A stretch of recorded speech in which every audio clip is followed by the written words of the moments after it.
Okay, so చాలా చాలా problems ఉన్నాయి లైఫ్లో, దానికన్నా త్వరగా పోవడం బెటర్ అనుకోండి. కానీ ప్రాబ్లం ఎక్కడంటే మీ థీమే ప్రాబ్లం వలన మీరు పోవాలనుకుంటారు. దేవుణ్ణి చూడాలని పోవాలి. ఆమేన్. లుకింగ్, చెప్పండి, లుకింగ్ అంటూ Jesus who is the author and the finisher of our faith. ఆయన కోసం వెళ్ళడం ఎంత బాగుంటుంది.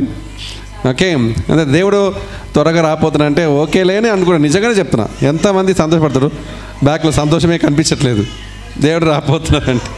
అన్న రేపు నేను ఆఫీస్కి వెళ్ళినప్పుడు, బిజినెస్కి వెళ్ళినప్పుడు నాకు మంచి కస్టమర్ అనుగ్రహించమంటే సంతోషపడతారు బిజినెస్ చేసిన వాళ్ళు. రేపు ఆఫీస్లో వెళ్తున్న జాబ్ వాళ్ళు నీకు ప్రమోషన్, నీకు శాలరీ 50,000 ఇంక్రిమెంట్ చేస్తాను అట్లా చెప్పండి సంతోషపెడతారు.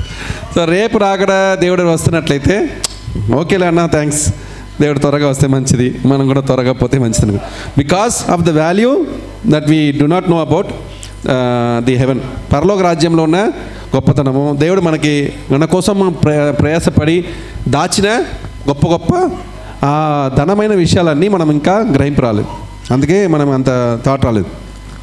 ఓకే, November 24th మీ అందరికీ ఫ్రీ టికెట్ టు ఇజ్రాయెల్. చూసారా,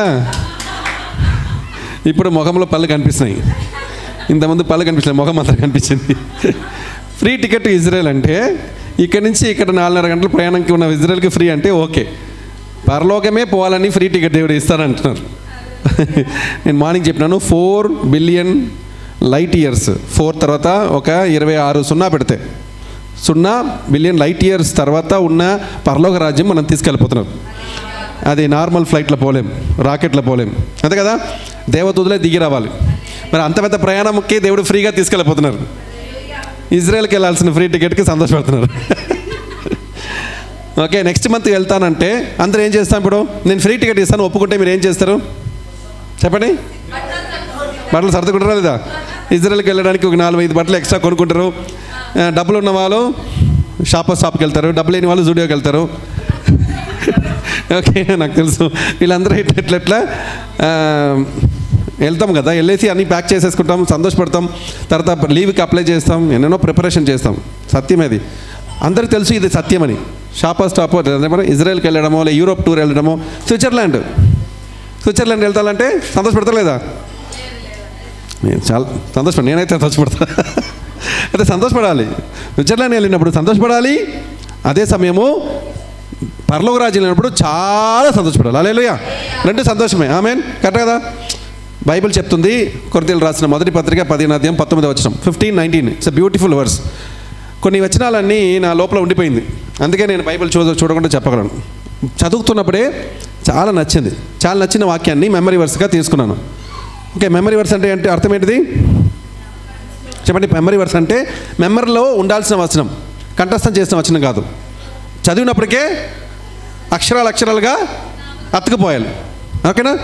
అతుకుపోయాలి. ఎక్కడ చూసినా మన పేరు వస్తుంది. చూడండి ఇక్కడ, చూడండి, దీనికి పేరు పిఎం అంట.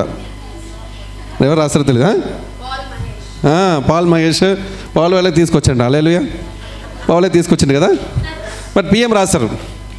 మిగిలిన వాళ్ళందరూ ప్రైమ్ మినిస్టర్ వాళ్ళని చాలా కష్టపడతారు, నేను ఆటోమేటిక్గా పిఎం అయినా, అట్లా ఒక సంతోషం. నేను చూసిన పేరు వస్తుంది. ఓకే, సో పరలోకంలో నా పేరు ఉంటుంది ఆ కేసునామలో, అంతే కదా? పరలోకంలో నా పేరు ఉంది కనుక, జీవగ్రంథంలో నా పేరు ఉంది కనుక ఏదో ఒక రోజు దేవుడు తీసుకెళ్తారన్న నమ్మకము చాలా గొప్పది. ఆమేన్. మరలా చెప్తున్నాను, ఒక ప్రయాణం చాలా మంచిది. దీనికోసం సిద్ధపడము, దీనికోసం ఆశ్చర్యపడము, సంతోషపడడం చాలా మనం యాక్చువల్గా నిజంగా శరీరంలో కాబట్టి మనకు అంతగా పెద్దగా అనిపించలేదు. ఆత్మలో కంప్లీట్గా ఉన్నట్లయితే దేవుడికి విషయము, మనకు దాచబడిన విషయం దగ్గరికి వెళ్ళిపోతున్నాం. దేవుడు ఇన్ని సంవత్సరాలుగా నోట్లో పలికిన ఆ వాగ్దానము నెరవేర్చిన స్థలం వెళ్ళిపోతున్నాం అంటే చాలా సంతోషపడాలి. ఓకే, సరే, ఎంతమంది చదివారు డానియేల్ గ్రంథం? 7-12 చదవమన్నాను కదా, 2:7-12. ఓకే, బేసిక్గా అన్ని అధ్యాయాల్లో ముఖ్యమైన అధ్యాయాలు ఇదంతా. మనం ఎన్నోసారికి చివరి కాల వాక్యాలని చదివినాము, కానీ అది చదివినప్పుడు ఏమేమి చదివినాం అందరికి గుర్తుందా? ఇప్పుడు గుర్తుందా నేను అంటున్నా కదా, నాకు ఎలా గుర్తుందని చెప్పిన, ఎందుకంటే మైండ్లో ఉండిపోయింది. ఏది ఉండిపోయింది చెప్తా, మెమరీగా ఉండిపోయింది. చదివినప్పటికే వావ్, ఇలాంటి వాక్యాలు ఎప్పుడు చదవలేనట్టు ఉండిపోయిన వాక్యాలు. మత్తయి 24 అంతే చూడండి, Matthew 24, come on, Luke 21, Luke 17, Mark 13,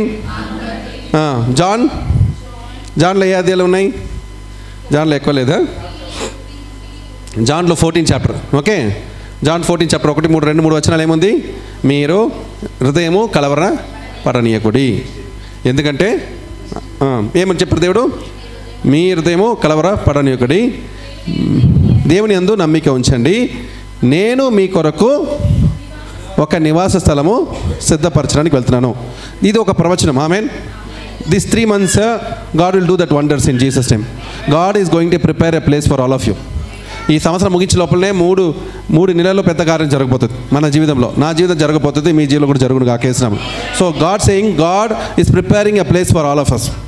ఆ ప్రిపేర్ చేసిన స్థలము చాలా గొప్పది. మన కోసం దేవుడు తయారు చేసిన ఒక స్థలం. అది పరిచయం ఉండొచ్చు, బిజినెస్ ఉండొచ్చు, జాబ్ ఉండొచ్చు, లేదంటే మీ లైఫ్ ఉండొచ్చు, భవిష్యత్తు ఉండొచ్చు, మీ బిడ్డ ఉండొచ్చు, ఏదైనా ఉండొచ్చు. ఆమేన్. ఓకే, ఏదైనా ఉండొచ్చు. But God is preparing. చెప్పండి, గాడ్ ఈస్ ప్రిపేరింగ్. ఇప్పుడు రాత్రికి ఒక లేత మటన్ తీసుకొని మీ ఇంట్లో ప్రిపేర్ చేస్తున్నారు. ఎప్పుడురా చర్చ అయిపోతుంది అనుకుంటాం కదా. ప్రిపేర్ చేస్తున్నారు. ప్రిపేర్ అనే వర్డ్ చాలా మంచిది. సో ప్రిపేరింగ్ చేస్తున్నారు, మనం వెళ్ళాలి. అలాగా దేవుడు మన కొరకు ఒక స్థలంని పోయినాడు. అది చాలా మంచిది. అది John 14 chapter 1 to 3 verses. So అది ఖచ్చితంగా ఒక సత్యం. చెప్పండి, ఇట్స్ అ ట్రూత్. చెప్పండి, ఇట్స్ అ ట్రూత్. 100% ఇది జరుగుతుంది. అది ఎందుకని 100% చెప్తున్నాను? దాంట్లో రాశారు, ఇది if it's not true I would not have told you అన్నారు. అదే వచనంలోనే ఇది సత్యం కాకపోతే నేను నీకు చెప్పకుండా ఉండి ఉంటాను, కానీ ఇది సత్యం కనుక నేను వెళ్ళిన స్థలంలో నువ్వు కూడా ఉండేలాగా నేను మరలా తిరిగి వచ్చి మిమ్మల్ని నా దగ్గర ఉన్నట్టు తీసుకెళ్ళిపోతాను. ఆమేన్. సో 100% దేవుడు తీసుకెళ్ళిపోతున్నారు. ఆమేన్.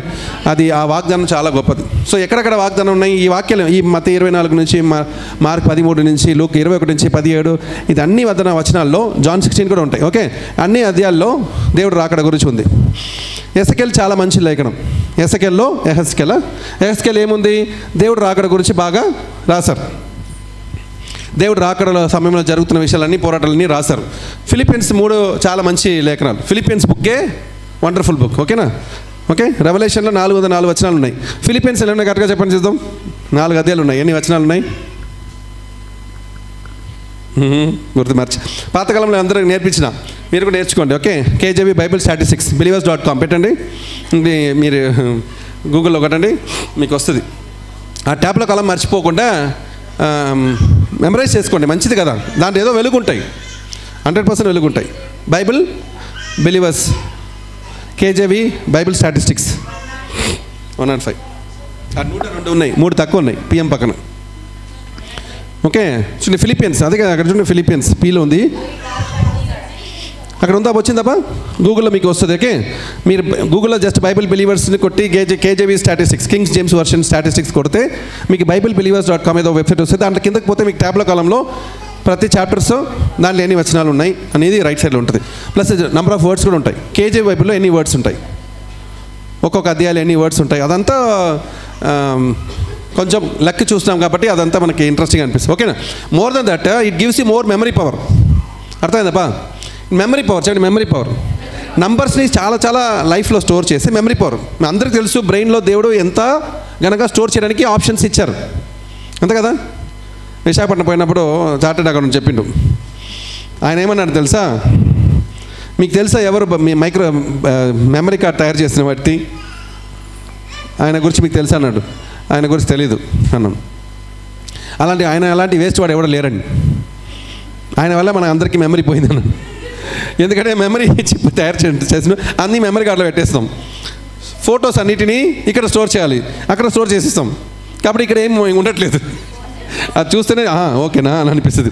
కానీ దేవుడు మన అందరికీ బ్రెయిన్, అంత పెద్ద వైల్డ్ బ్రెయిన్ ఇచ్చారు. పెద్ద బ్రెయిన్, లోకం అంతా ఇన్ఫర్మేషన్స్ దానిలో స్టోర్ చేసేంతగా బ్రెయిన్ ఇచ్చారు. హల్లెలూయా. సో అంత పెద్ద జ్ఞానం కలిగిన ఈ మెమరీలో నేనేమంటున్నాను, టోటల్ బైబిల్ మెమరీ చేయొచ్చు కదా. ఖురాన్ అందరూ చిన్న వయసులోనే 17 yearsలోనే ఖురాన్ మెమరీ చేసే వాళ్ళు చాలా ఉన్నారు. ఫుల్ ఖురాన్ బుక్ మొత్తం కంఠస్థం చేసి మెమరీ చేస్తూ ఉన్నారు. మరి జీవగ్రంథంలో మనం మెమరీ చేయకుండా ఉండడం ఎందుకని? చేయాలంటే చేసుకోవచ్చు. Amen, amen. Anything when you're free think like different things, something I to do for God అని అనుకుంటే ఖచ్చితంగా ఏదో చేయొచ్చు. So it's easy. అట్లీస్ట్ నేనేమంటున్నాను, అన్నీ నేర్చుకోలేకపోయినా 105 వచనాలు కదా ఫిలిపియన్స్లో. ఎంత వచ్చినాయి? 105 104 సారీ 104 కరెక్టా? ఇప్పుడు అర్థమైంది ఎందుకు 104. మా ఇంటి నెంబర్ 104 కదా. అందుకోసం. ఓకే, ఫిలిపియన్స్ చాలా మంచి వాక్యం. ఓకేనా? ఓకే, 3:14 ఒకసారి 3:14 చూద్దాం ఫాస్ట్గా. తర్వాత నేను డానియల్కి వెళ్ళాలనుకున్నాను. మార్నింగ్ కూడా డానియల్ 7th చాప్టర్ తీయాలనుకున్నా, కానీ అట్లనే పోయింది కదా. ఈరోజు డానియల్ 7th చాప్టర్ చదివేద్దాం ఫాస్ట్గా. Okay, fast. డానియల్ 3:14, 3:20, 3:21,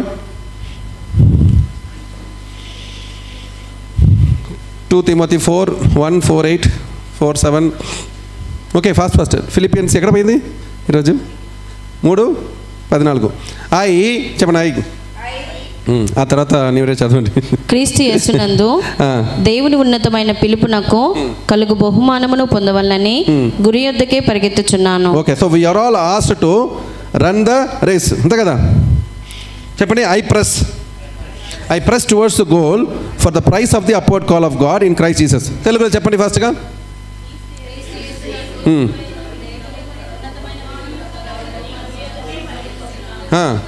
కళ్ళు మూసుకోండి. ఇప్పుడు చెప్పండి.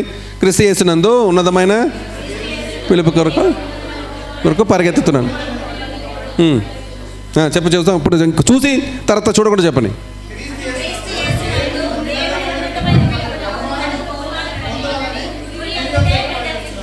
Very good. అందరూ చెప్పమ్మా. క్రీస్తు యేసునందు ఆయన పిలిచిన ఉన్నతమైన పిలుపుకి నిమిత్తం నేను గురి యొద్దకి బహుమానము దేవుడి చేతి నుంచి బహుమానం పొందుటకు గురి యొద్దకే పరిగెత్తుతున్నాను.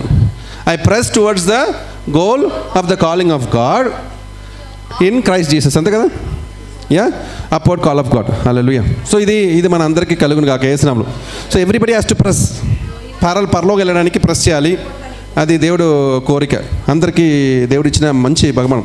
అలాగనే 3:14 వచనంలో 3:20 వచనంలో చూస్తే మన పౌరస్థితి పరలోకమందున్నది, అక్కడ నుండి ప్రభువైన యేసుక్రీస్తు అను రక్షకుని నిమిత్తము కనిపెట్టుకుని ఉన్నాము. సో కనిపెట్టి ఉన్నాను అని చెప్పాము, కానీ కనిపెట్టి ఉన్నామా తెలీదు. అందుకే ఇక్కడ రాశారు దేవుడు.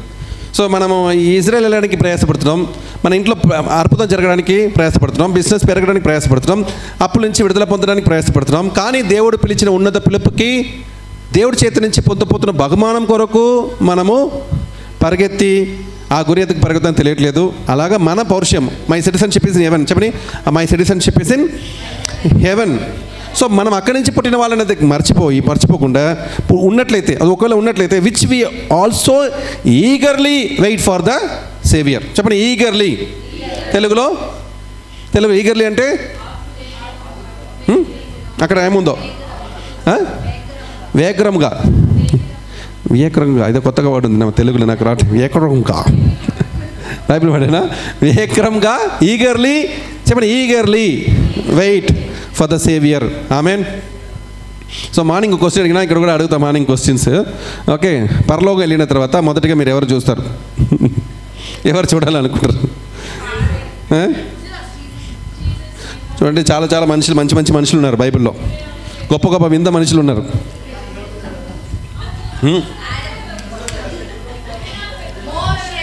24 పెద్దలు చూడాలనుకుంటున్నారు. 24 పెద్ద మనిషి చూస్తాము. మోషేకి గడ్డం ఉందా లేదా వెరిఫై చేస్తారు కొంతమంది. మోషేకి గడ్డం ఉందా లేదా? ఇంకా మీరు డాక్టర్ అయితే పైన నిజంగా 120 ఇయర్స్లో నీ కళ్ళు బాగా కనిపిస్తుందని మోసెస్ కళ్ళని పెట్టి వెరిఫై చేస్తాం. ఆయన కాళ్ళు చినిగిపోలేదంటే నీ చెప్పలు ఒకసారి చూపించి చెప్తాం. అలా సాలమన్ టెంపులా? పర్లో సాలమన్ చూడాలి కాదు, కనిపిస్తుంది, అన్నీ కనిపిస్తుంది. యేసుక్రీస్తు ఎలాగ భూలోకి వచ్చినప్పుడు అన్నీ కనిపిస్తుందో అంత చేయి పెట్టి చెక్ చేస్తారు కదా, అట్లా చెక్ చేస్తాం మనం కూడా. ఓకే, మన కోసం యోనా చూడొచ్చు. చేప కడుపు లోపల ఉన్నావు కదా, అంత వామిటింగ్ మధ్యలో ఎలా జీవించిన నువ్వు? టాయిలెట్ కన్నా ఘోరమైన స్మెల్ వచ్చిందా? అది కూడా చేపలు తినిందా? డైజెషన్ అయిందా? అన్నీ అడిగి ఉంటాం. ఈవాన్ని చూడాలనుకున్నాను. ఎందుకే నీ తల్లి, నీ బంగారు తల్లి, నీ వల్లనే నేను ఇక్కడ బ్రతికినా, ఇట్లా నీ వల్ల నా అయ్యగారు అందరూ నీ దేవుడు నా వదిలేసిపోయారు అని తిట్టుకుంటాం ఈ ఇవాన్ గురించి. హోలీ స్పిరిట్ చూడండి, హోలీ స్పిరిట్ ఎప్పుడు ఎవరికి కనిపించలేదు. గాలి ఎలాంటి చెప్పారు యేసు ప్రభు. నిజంగా నీ గాలియా ఒరిజినల్ రూపం నాకు చూపించి మనం జిత్తు అడుగుతారంట. తర్వాత ఎవరో చెప్పండి, పర్లేదు. మగ్దలేని మరి అమ్మగారు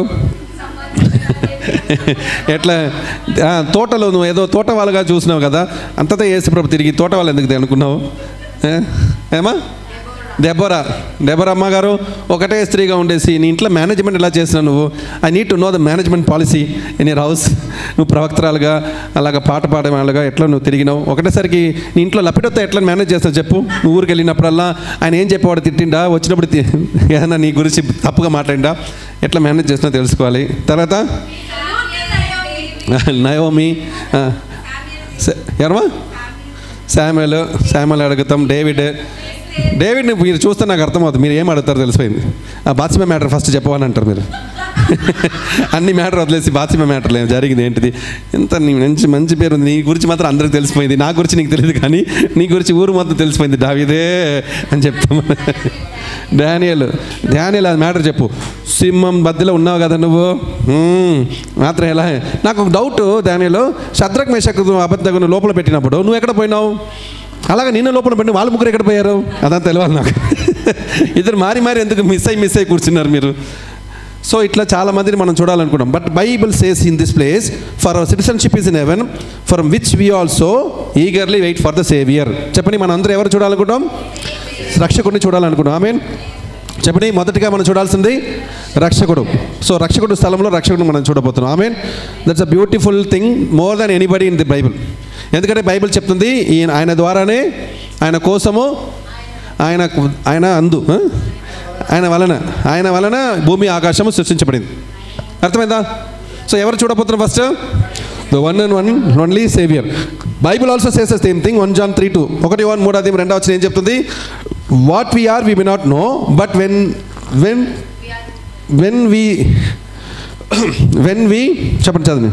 1 John 3:2 మనము ఇప్పుడు ఎలా ఉన్నామో ప్రియులారా మనకు తెలీదు. ఇప్పుడు మనం దేవుని పిల్లలమై ఉన్నామో, మనం ఇక ఏమవుదుమో అది ఇంకా ప్రత్యక్షపరచబడలేదు కానీ ఆయన ప్రత్యక్షమైనప్పుడు ఆయన ఉన్నట్లుగానే ఆయనను చూతుము గనుక. సో ఎవరిని చూడబోతున్నాం మనం?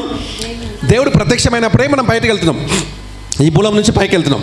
సో దేవుడు ప్రత్యక్షమైనప్పుడు ఆయన ఉన్నట్టుగానే మనం చూడబోతున్నాం కనుక మనం ఆయన పోలి ఉందాము అని అన్నారు. I mean we are going to be exactly representing Jesus Christ. So ఆయన వచ్చినప్పుడే మనం కూడా జీసస్ అయిపోతాం.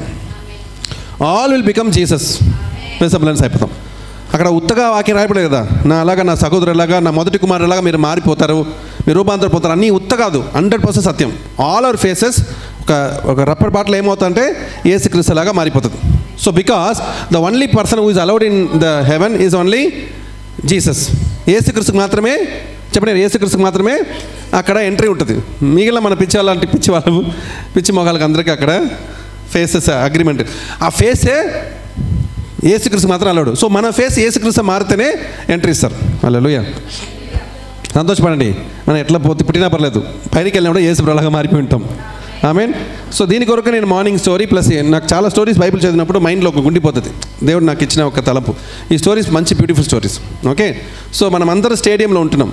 ఓకే, మనం అందరూ ఒక స్టేడియంలో ఉంటున్నాం. అక్కడ దేవుడు మన అందరినీ అందరి మధ్యలో మనకు ఒక బహుమానం ఇవ్వబోతున్నారు. అది ఖచ్చితంగా దేవుడు ఇస్తారు. బీమా జడ్జిమెంట్ అలాగా ఒక జడ్జిమెంట్ సీట్లో దేవుడు కూర్చొని మనకి తీర్పు ఇస్తారు. సో ఆ సమయం మనం దేవుడిని చూడబోతున్నాం. దేవుడు మన అందరినీ మహిమపరచబోతున్నారు.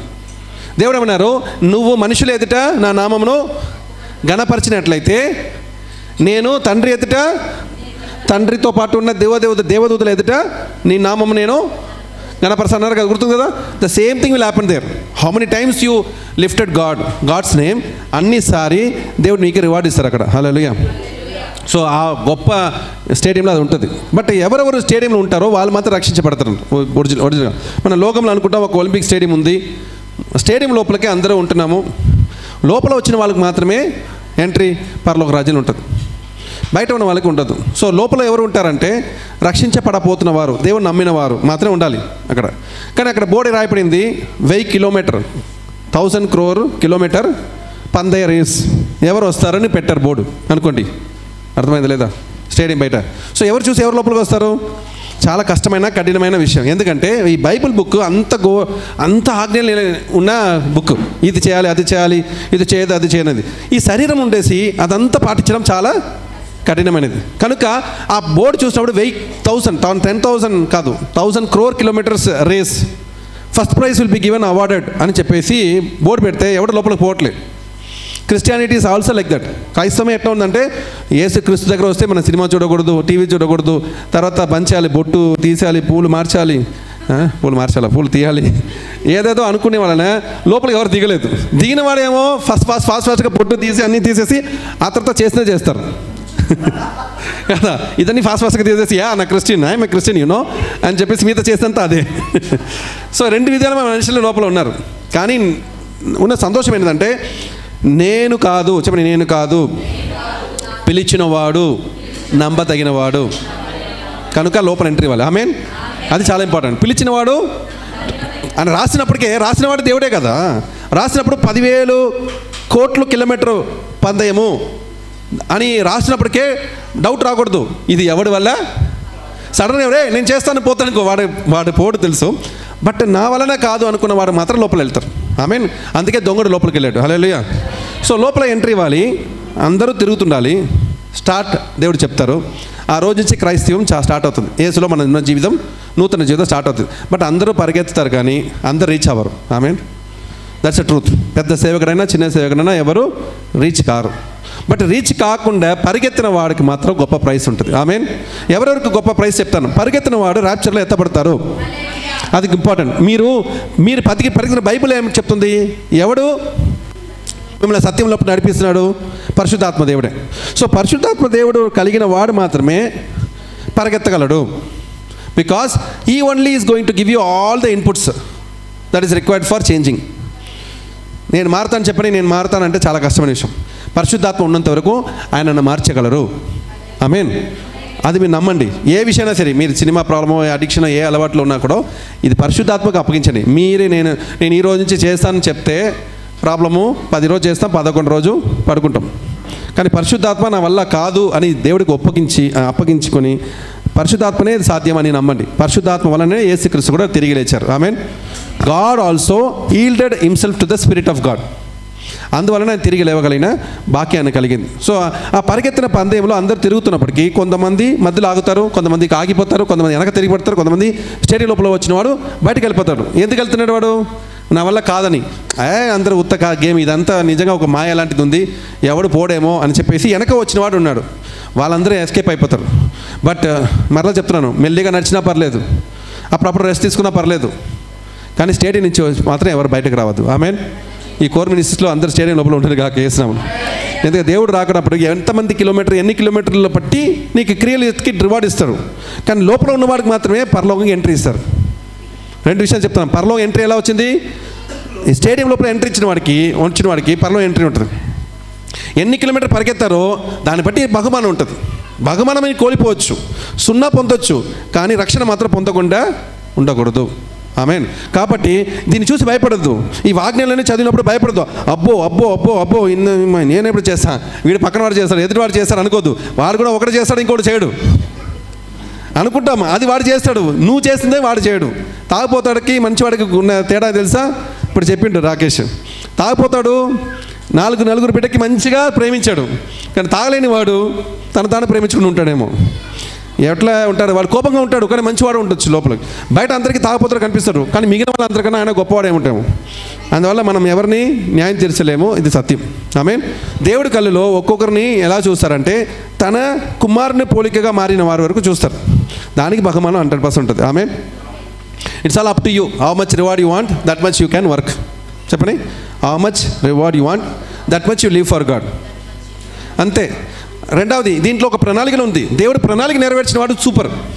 దేవుడు ప్రణాళికలో 80 సంవత్సరాలు మనం జీవించినాం అనుకోండి, దీంట్లో అట్లీస్ట్ 10 years నువ్వు వర్క్ చేస్తే నీ ప్రణాళిక అయిపోయింది అనుకో, 100% నీకు రివార్డ్ వస్తుంది. ఇది కూడా నమ్మండి. అర్థమైందని నేను చెప్పింది? ఎంతమందికి అర్థమైందని చెప్పింది? నీకు లైఫ్ ఇచ్చింది 120 సంవత్సరం, కానీ నీకు ఇచ్చిన పనిని నువ్వు 10 సంవత్సరాలు కూడా కంప్లీట్ చేయొచ్చు అని అనుకో. దేవుడికి నమ్మి నీకు ఇచ్చారనుకో, ఆ 10 సంవత్సరాలు నీకు మొత్తంగా కంప్లీట్ చేసి ఉంటే నిజంగా నీకు ఫుల్ రివార్డ్ రావచ్చు. ఎంతమందికి అర్థమైందో? పండ్లు మన మామిడికాయ పండు తీసుకుంటూ 20 రూపాయలు తీసుకొస్తారు, బయటకు వచ్చి అమ్మినప్పటికీ వాడు 50 రూపాయల నుంచి 100 రూపాయలు అమ్ముతారు. తర్వాత 100 రూపాయలు చెప్తున్నా, ఒక 80 రూపాయలు అంటే మరి నాకు రావద్దా అని అంటారు. ఏం రావద్దు అంటే 5 రూపాయలు రామపెట్టి అమ్ముతాను అంటారు వాళ్ళు. ఏం చెప్తారు? 90కి తీసుకొచ్చి నేను 90కి అడిగితే ఎట్లా నన్ను 5 రూపాయలు నష్టం పోలా అని అంటారు. తీసుకొచ్చిందేమో 25కి. చెప్పినప్పుడు అలా అంటారు.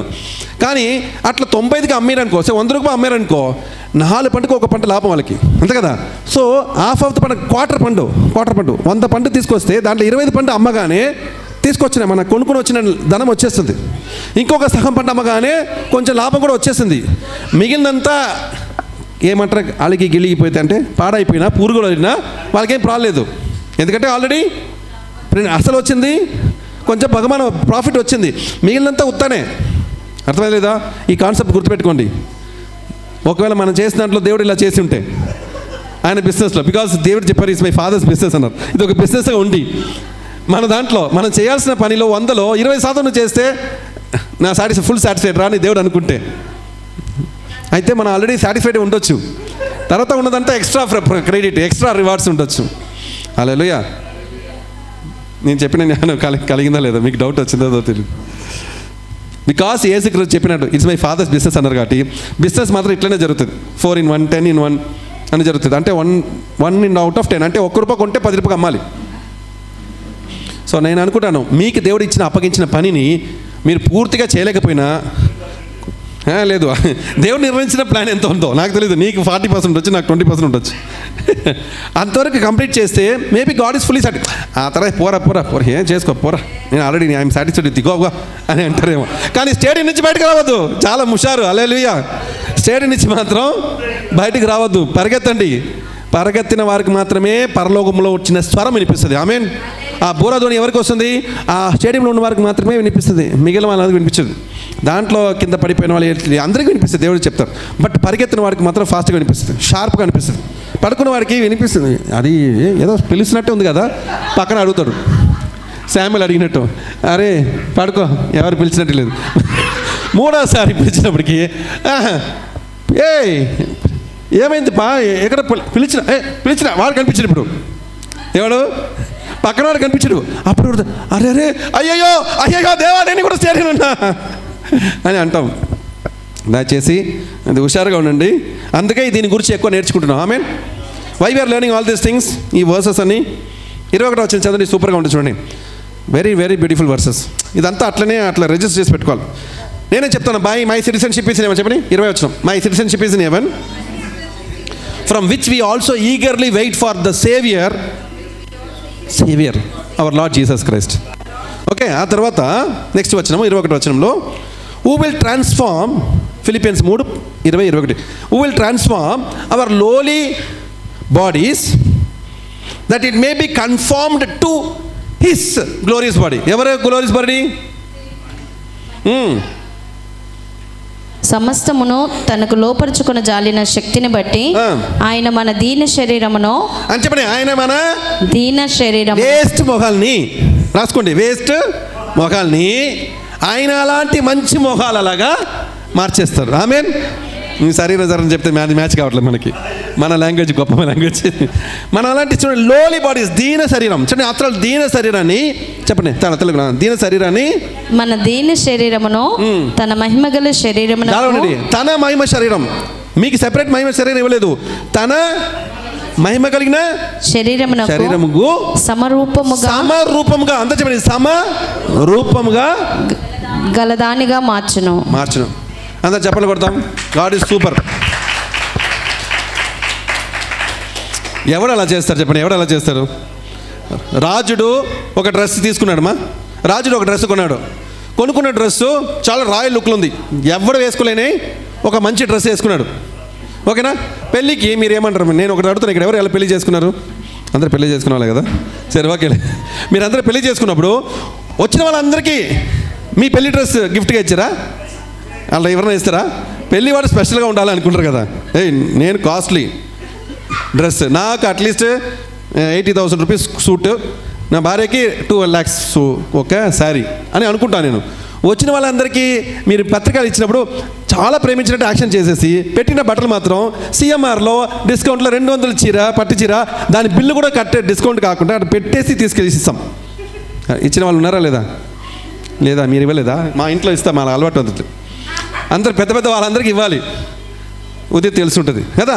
పెళ్ళి జరిగినప్పుడు మీ ఇంట్లో పెళ్ళి జరిగితే మీ పెద్దమ్మకి ఇవ్వాలి, పత్రిక ఇచ్చినప్పుడు ఇవ్వాలి కదా, జాకెట్ ఇవ్వాలి, చీర ఇవ్వాలి. చీర ఇచ్చినప్పుడు ఎక్కడి నుంచి చీర కొంటారు చూడండి, హోల్సేల్ మార్కెట్కి వెళ్తాం. హోల్సేల్ మార్కెట్లో చీపులో కానీ కరకర షైనింగ్లు ఉండాలి. చూస్తే 1000 రూపాయల రేట్లు ఉండాలి, కానీ అది 200 ఉండాలి, 100 రూపాయలు. దీంట్లో రకరకమైన వాళ్ళు ఉంటారు. బాబాయికి ఏమో బాబాయ్ పిన్నికి 200, మేనమామలకి 500, కొన్ని కాస్ట్లీ. రకరకంగా మనం టార్గెట్ బేస్డ్గా మనం తీసుకోవచ్చు. కరెక్ట్ కదా? కరెక్ట్గా సత్యమే కదా? ఇది మన ఈ నీచమైన బుద్ధికి మనం ఇట్లనే పెరిగినాం, ఇట్లనే ఉంటాం, మారం మనం. ఓకే, కానీ అంత చెప్పండి, కానీ యేసుక్రీస్తు లోకానికి సృష్టించే యేసుక్రీస్తు తన చెప్పండి తన మహిమగల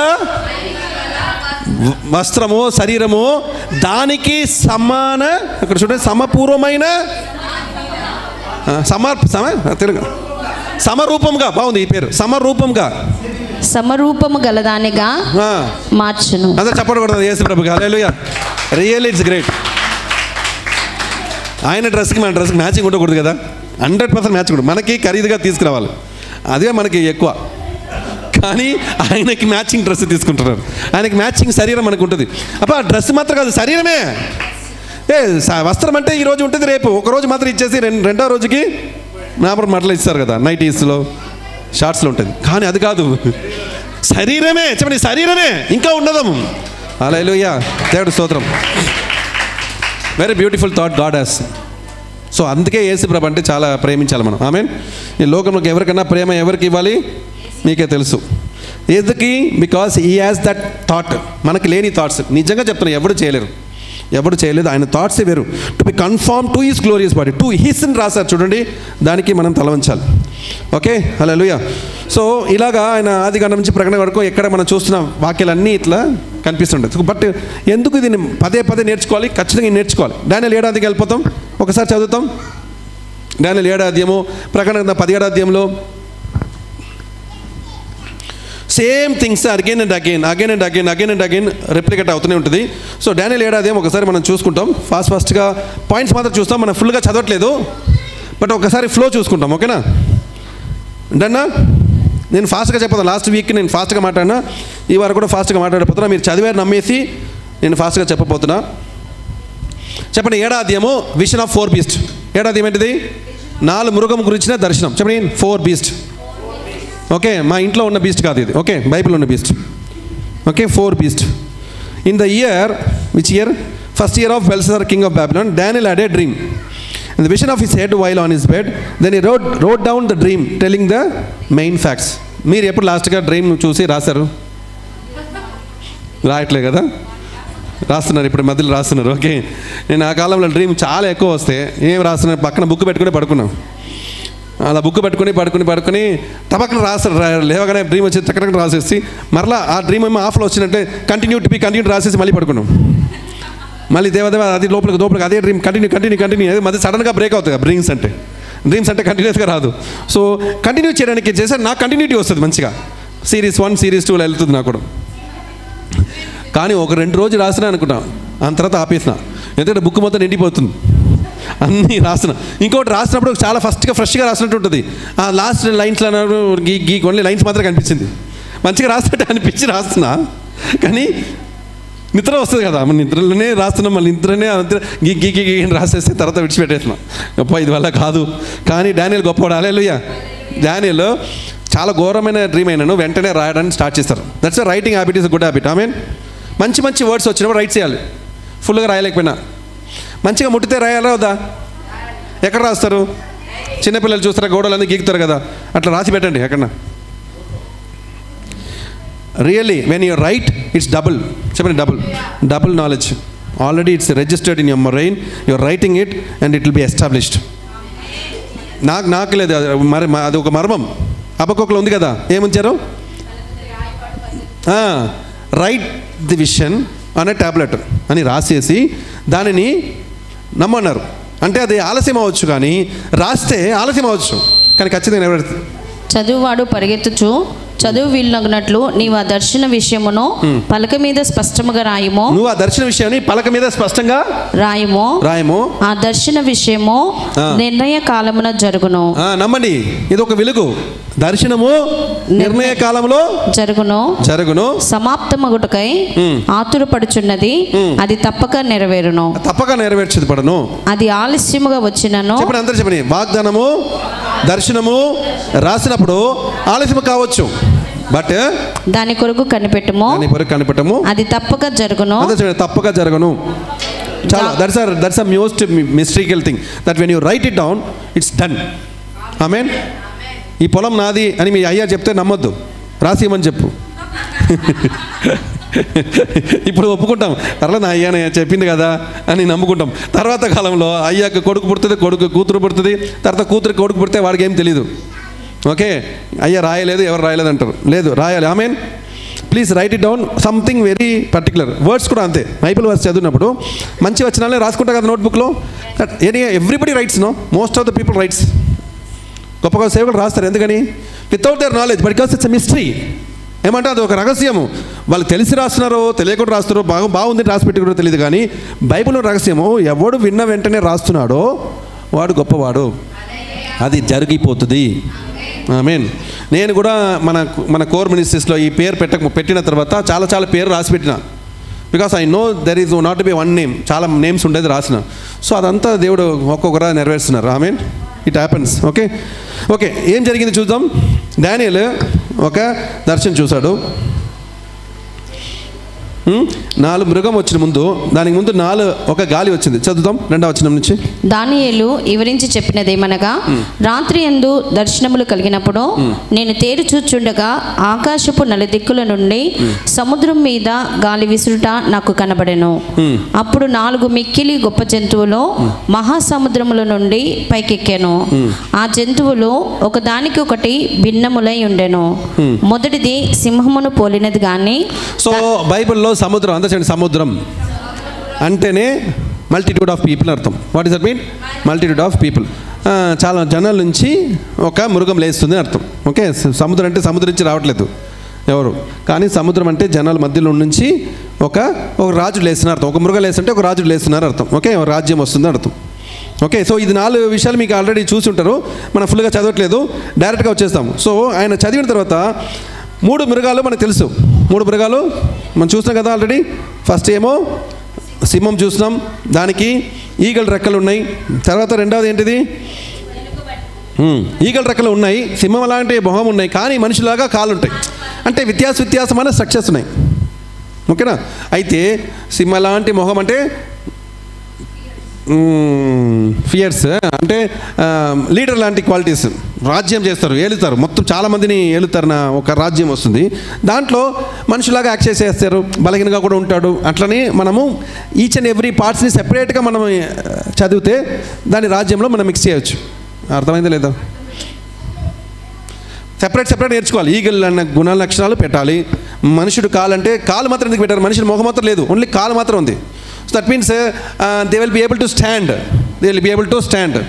ఇంకా మృగం అంటే స్టాండ్ చేయద్దు, వంగుతుంది కదా, కానీ మనుషుడైతే నించుంటాడు. సో ఈ రాజ్యం నించుంటుంది, బలంగా ఉంటుంది అని అర్థం. దానికి కాలు పెట్టారు. అట్లా మనం అర్థం చేసుకోవాలి. కానీ ఇది మనం దాని లోపలికి వెళ్ళట్లేదు, ఎందుకంటే దాని ఆల్రెడీ ముగిసిపోయిన కదా. ఏది? రాజ్యం అంతా అయిపోయింది. సో అందువల్ల మనం అంత డీటెయిల్ వెళ్ళాల్సిన అవసరం లేదు, ఇప్పటికి ఈ రోజుకి వెళ్ళాల్సిన అవసరం లేదు. మీరు చదువుకోండి. సో తర్వాత బియర్స్, ఓకే, తర్వాత లెపర్డ్, తర్వాత ఒక 4వ మృగం 7th వర్స్ చదువుదాం. 4th బీస్ట్, 4వ మృగం ఆ సముద్రం నుంచి వచ్చింది. ఆ మృగము ఎలా ఉందంటే, పిమ్మట రాత్రి యందు నాకు దర్శనములు కలిగినప్పుడు నేను చూచుండగా ఘోరమును భయంకరమునగు 4వ జంతువు ఒకటి కనబడెను. నాకేం దేవుడు చెప్తున్నానంటే, మనం అందరూ రాత్రిని పడుకోవడానికి వాడుతున్నాం, రాత్రికి దర్శనంగా మారితే బాగుంటుంది. బికాస్ రాత్రి ఎందు తేరి చూస్తారని స్టార్టింగ్లే. రాత్రి ఎందు నిద్రపోవాలి మనం, అంతే కదా. అక్కడ రాత్రి ఎందు తేరి చూడగానే అన్నాడు. రాత్రి ఎందుకు తేరి చూస్తావు డానియేల్ నువ్వు అనవసరంగా? మనకు దేవుడు ఏం చెప్తాడంటే అప్పుడప్పుడు దర్శనం చూడాలి. ఐ మీన్ రాత్రి పడుకోవడానికి మాత్రం కాదు, చెప్పండి, రాత్రి పడుకోవడానికి మాత్రం కాదు, భవిష్యత్తును చూడడానికి. ఆమె ఇది కలుగును కాక యేసునామములో. మనకు కూడా భవిష్యత్తు అన్నీ దేవుడు చూపించను కాక. ఇప్పుడు మీరు సింపుల్ దీని భవిష్యత్తు మొత్తం రావడానికి ఒకటే ఆప్షన్ ఉంది, అది మీకు చెప్పేస్తా. రాజ్యం గురించిన దర్శనం రావాలంటే రాజ్యం గురించిన న్యూస్ మీరు వినాలి. ఓకేనా? దేశం గురించిన క్లియర్ ప్రాఫెసీ మీకు కలగాలంటే దేశం గురించిన భారం మీకు కలగాలి. దేని మీద మీకు భారం కలుగుతూ దానిదే దర్శనంగా దేవుడు ఇస్తారు. మన దర్శనం అంతా సంఘం మీదనే, సంఘ పెట్టాలంటే మనం మీరే వస్తుంటారు. నాకు తిరిగి చూస్తే మీరే కనిపిస్తుంటారు. కానీ మీ మొగాలు చూడాలి, మీరు నా మొగాలు చూసుకోవాలి. అది వద్దు. దేశం అన్నిటి కూడా చూడాలంటే అమెరికాకి ఏం జరుగుతుంది, ఆస్ట్రేలియాకి ఏం జరుగుతుంది అంటే ఆస్ట్రేలియా న్యూస్ వినాలి. మొదటిగా ఆస్ట్రేలియా గురించి మీరు బాధపడాలి. అలా బాధపడితే, అక్కడ ఉన్న స్థితికి బాధపడితే 100% ఆస్ట్రేలియా జరుగుతున్న దర్శనం మనకు దేవుడు ఇస్తారు. It's about your wish. మీరు ఏదో ఇష్టపడితే అది తీసుకోవచ్చు, అట్లాంటిది నేను చెప్తున్నాను. బట్ రహస్యం మాత్రం what you are burdened that only will come as visions. Daniyelu రాజ్యంలో మారారు. డానియేలు ఓకే, బాబిలోన్ దేశము, మీడియా పర్షియా, తర్వాత పార్సీ అదే మీడియా పర్షియా 3 రాజ్యంలో మారినప్పుడు చాలా రాజ్యంను చూశాడు కనుక ఆయన కళలు కూడా రాజ్యంగా వచ్చింది. ఎందుకంటే 7వ అధ్యాయంలో వచ్చిన కళలు చెప్తున్నారు. 6వ అధ్యాయంలో ఆల్రెడీ రాజ్యం మారిండు. అర్థమైందా లేదా? అర్థమైందా? 6వ అధ్యాయంలో 3 రాజ్యం మారిపోయిండు. 3 రాజ్యంలో ఇటు బలమైన గొప్ప ఒక జ్ఞానంగా ఉన్నాడు. మరి అంత జ్ఞానం కలిగిన వాడు రాజుడు ఏం చేస్తారు? ఆయనని అందరికన్నా గొప్పవాళ్ళుగా ఉంచారా లేదా? అందరికన్నా గొప్పవాళ్ళుగా ఉంచేసి ఏ ఒక్క సలహా అడిగినా రాజ్యంలో జరగబోతున్న ప్రతి కార్యం ముందు దానిని పిలిచి, దానిని నువ్వేమనుకుంటున్నావు, నేను ఇది చేయాలనుకుంటున్నాను ఈ రాజ్యంలో, నువ్వేమనుకుంటున్నావు నాకు చెప్పు, ఇది మంచి ఐడియానా చెత్త ఐడియానా అని డానియేల్ని ప్రశ్నించిన వాళ్ళు ఉన్నారు రాజులు. ప్రతిదానికి ఈయననే గొప్పవాడు, ఈయన ఒక మేనేజ్మెంట్ బాగుంటుంది అని అనుకుని ప్రతి స్ట్రాటజీ డానియేల్ ఎక్స్ప్లెయిన్ చేసేవాడు. కనుకనే దర్శనం కూడా ఏమొచ్చింది? రాజ్యం గురించి వచ్చింది. హల్లెలూయా. మీకు అర్థమైందా? మిగిలిన వాళ్ళకి అబ్రాహాంకి రాజ్యం గురించి మర్మం రాలేదు, అంతే కదా? మిగిలిన వాళ్ళ దర్శనం వేరేలా ఉంది. బట్ డానియేల్ దర్శనం రాజ్యం గురించి ఉంది. ఆమేన్. Understood not? అందరికి అర్థమైంది? నిజంగా నీకు నిజంగా చెప్తున్నాను, నాకు ఒక్కడి గురించి తెలియాలి అంటే నాకు ఒకటే టార్గెట్ పెట్టి ఆలోచించండి. వస్తాడు, కళ్ళలో వస్తుంది, వాళ్ళే కనిపిస్తారు. మీకు కనిపించేసి వాళ్ళు మీకు దేవుడు వాళ్ళ గురించి ఎక్స్ప్లెయిన్ చేస్తారు, లేదంటే వాళ్ళ ద్వారా మీరు ఏం చేస్తారో ఎక్స్ప్లెయిన్ చేస్తారు. బట్ సింపుల్ థింగ్ ఈజ్, అంతా చెప్పండి, simple thing is all about what you are burden for. చెప్పండి, వాట్ ఐఎమ్ బర్డెన్ ఫర్. అంతా చెప్పండి. నాకు ఏ భారం కలుగుతుందో అదే దర్శనంగా వస్తుంది. ఓకే, సో 7వ అధ్యాయంలో 7వ వచనంలో పెద్ద ఒక మృగం వచ్చింది, ఒక డిఫరెంట్ మృగం. ఓకేనా? డిఫరెంట్ మృగము చదవండి. పిమ్మట రాత్రి యందు నాకు దర్శనములు కలిగినప్పుడు నేను చూచుండగా ఘోరమును భయంకరమునగు 4వ జంతువు ఒకటి కనబడెను. అది తనకు ముందుగా నుండిన ఇతర జంతువులకు భిన్నమైనది. అది మహాబల మహత్యములు గలది. దానికి పెద్ద ఇనుప దంతములను 10 కొమ్ములు ఉండెను. అది సమస్తమును భక్షించుచు తుత్తనీయులుగా చేయుచు మిగిలిన దానిని కాళ్ళ క్రింద అనగద్రొక్కుచుండెను. నేను ఈ కొమ్ములను కనిపెట్టగా ఒక చిన్న కొమ్ము వాటి మధ్యను లేచెను. ఒక అందరూ చెప్పండి, చిన్న కొమ్ము. మనం నేర్చుకున్నాం కదా, చిన్న కొమ్ము. చెప్పండి, చిన్న కొమ్ము. ఇది ఎక్కడి నుంచి వచ్చింది చెప్పండి? ఎక్కడి నుంచి వచ్చింది? ఇది 2 కొమ్ముల మధ్యలో నుంచి వచ్చింది. సో దిస్ అంతిక్రీస్తు ఎక్కడి నుంచి వస్తారంటే ఈ 4వ రాజ్యంలో ఉన్నవారుగా ఉంటారు.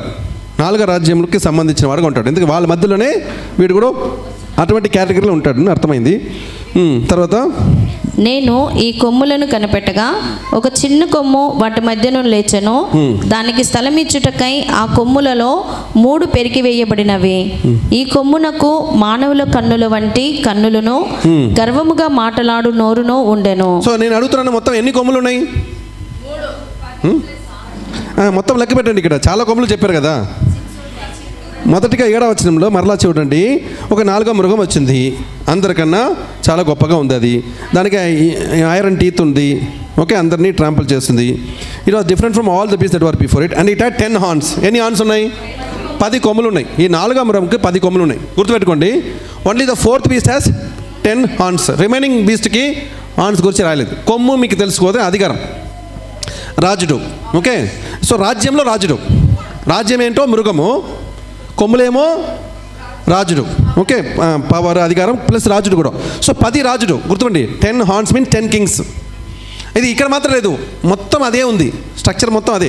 సో 10 కొమ్ములు ఉన్న 10 రాజులు ఉన్నారు. ఓకే, నెక్స్ట్ అంటే అంటే 10 కొమ్ములు ఎందుకు వచ్చింది అని ఈయన తలంచుకున్నప్పటికీ there was another horn, a little horn coming up among them. ఇది 11th కొమ్ము. ఓకే, అట్లా రాయపడింది చూడండి. అదే 10 కొమ్ములు ఒకటా లేదా సెపరేట్గా వచ్చిందా తర్వాత ఆలోచిస్తాం. ఇప్పుడైతే 8వ వచనం. నేను ఈ కొమ్ములను కనిపెట్టగా ఒక చిన్న కొమ్ము వాటి మధ్యను లేచెను. దానికి స్థలం ఇచ్చుటకై ఆ కొమ్ములలో 3 పెరికి వేయబడినవి.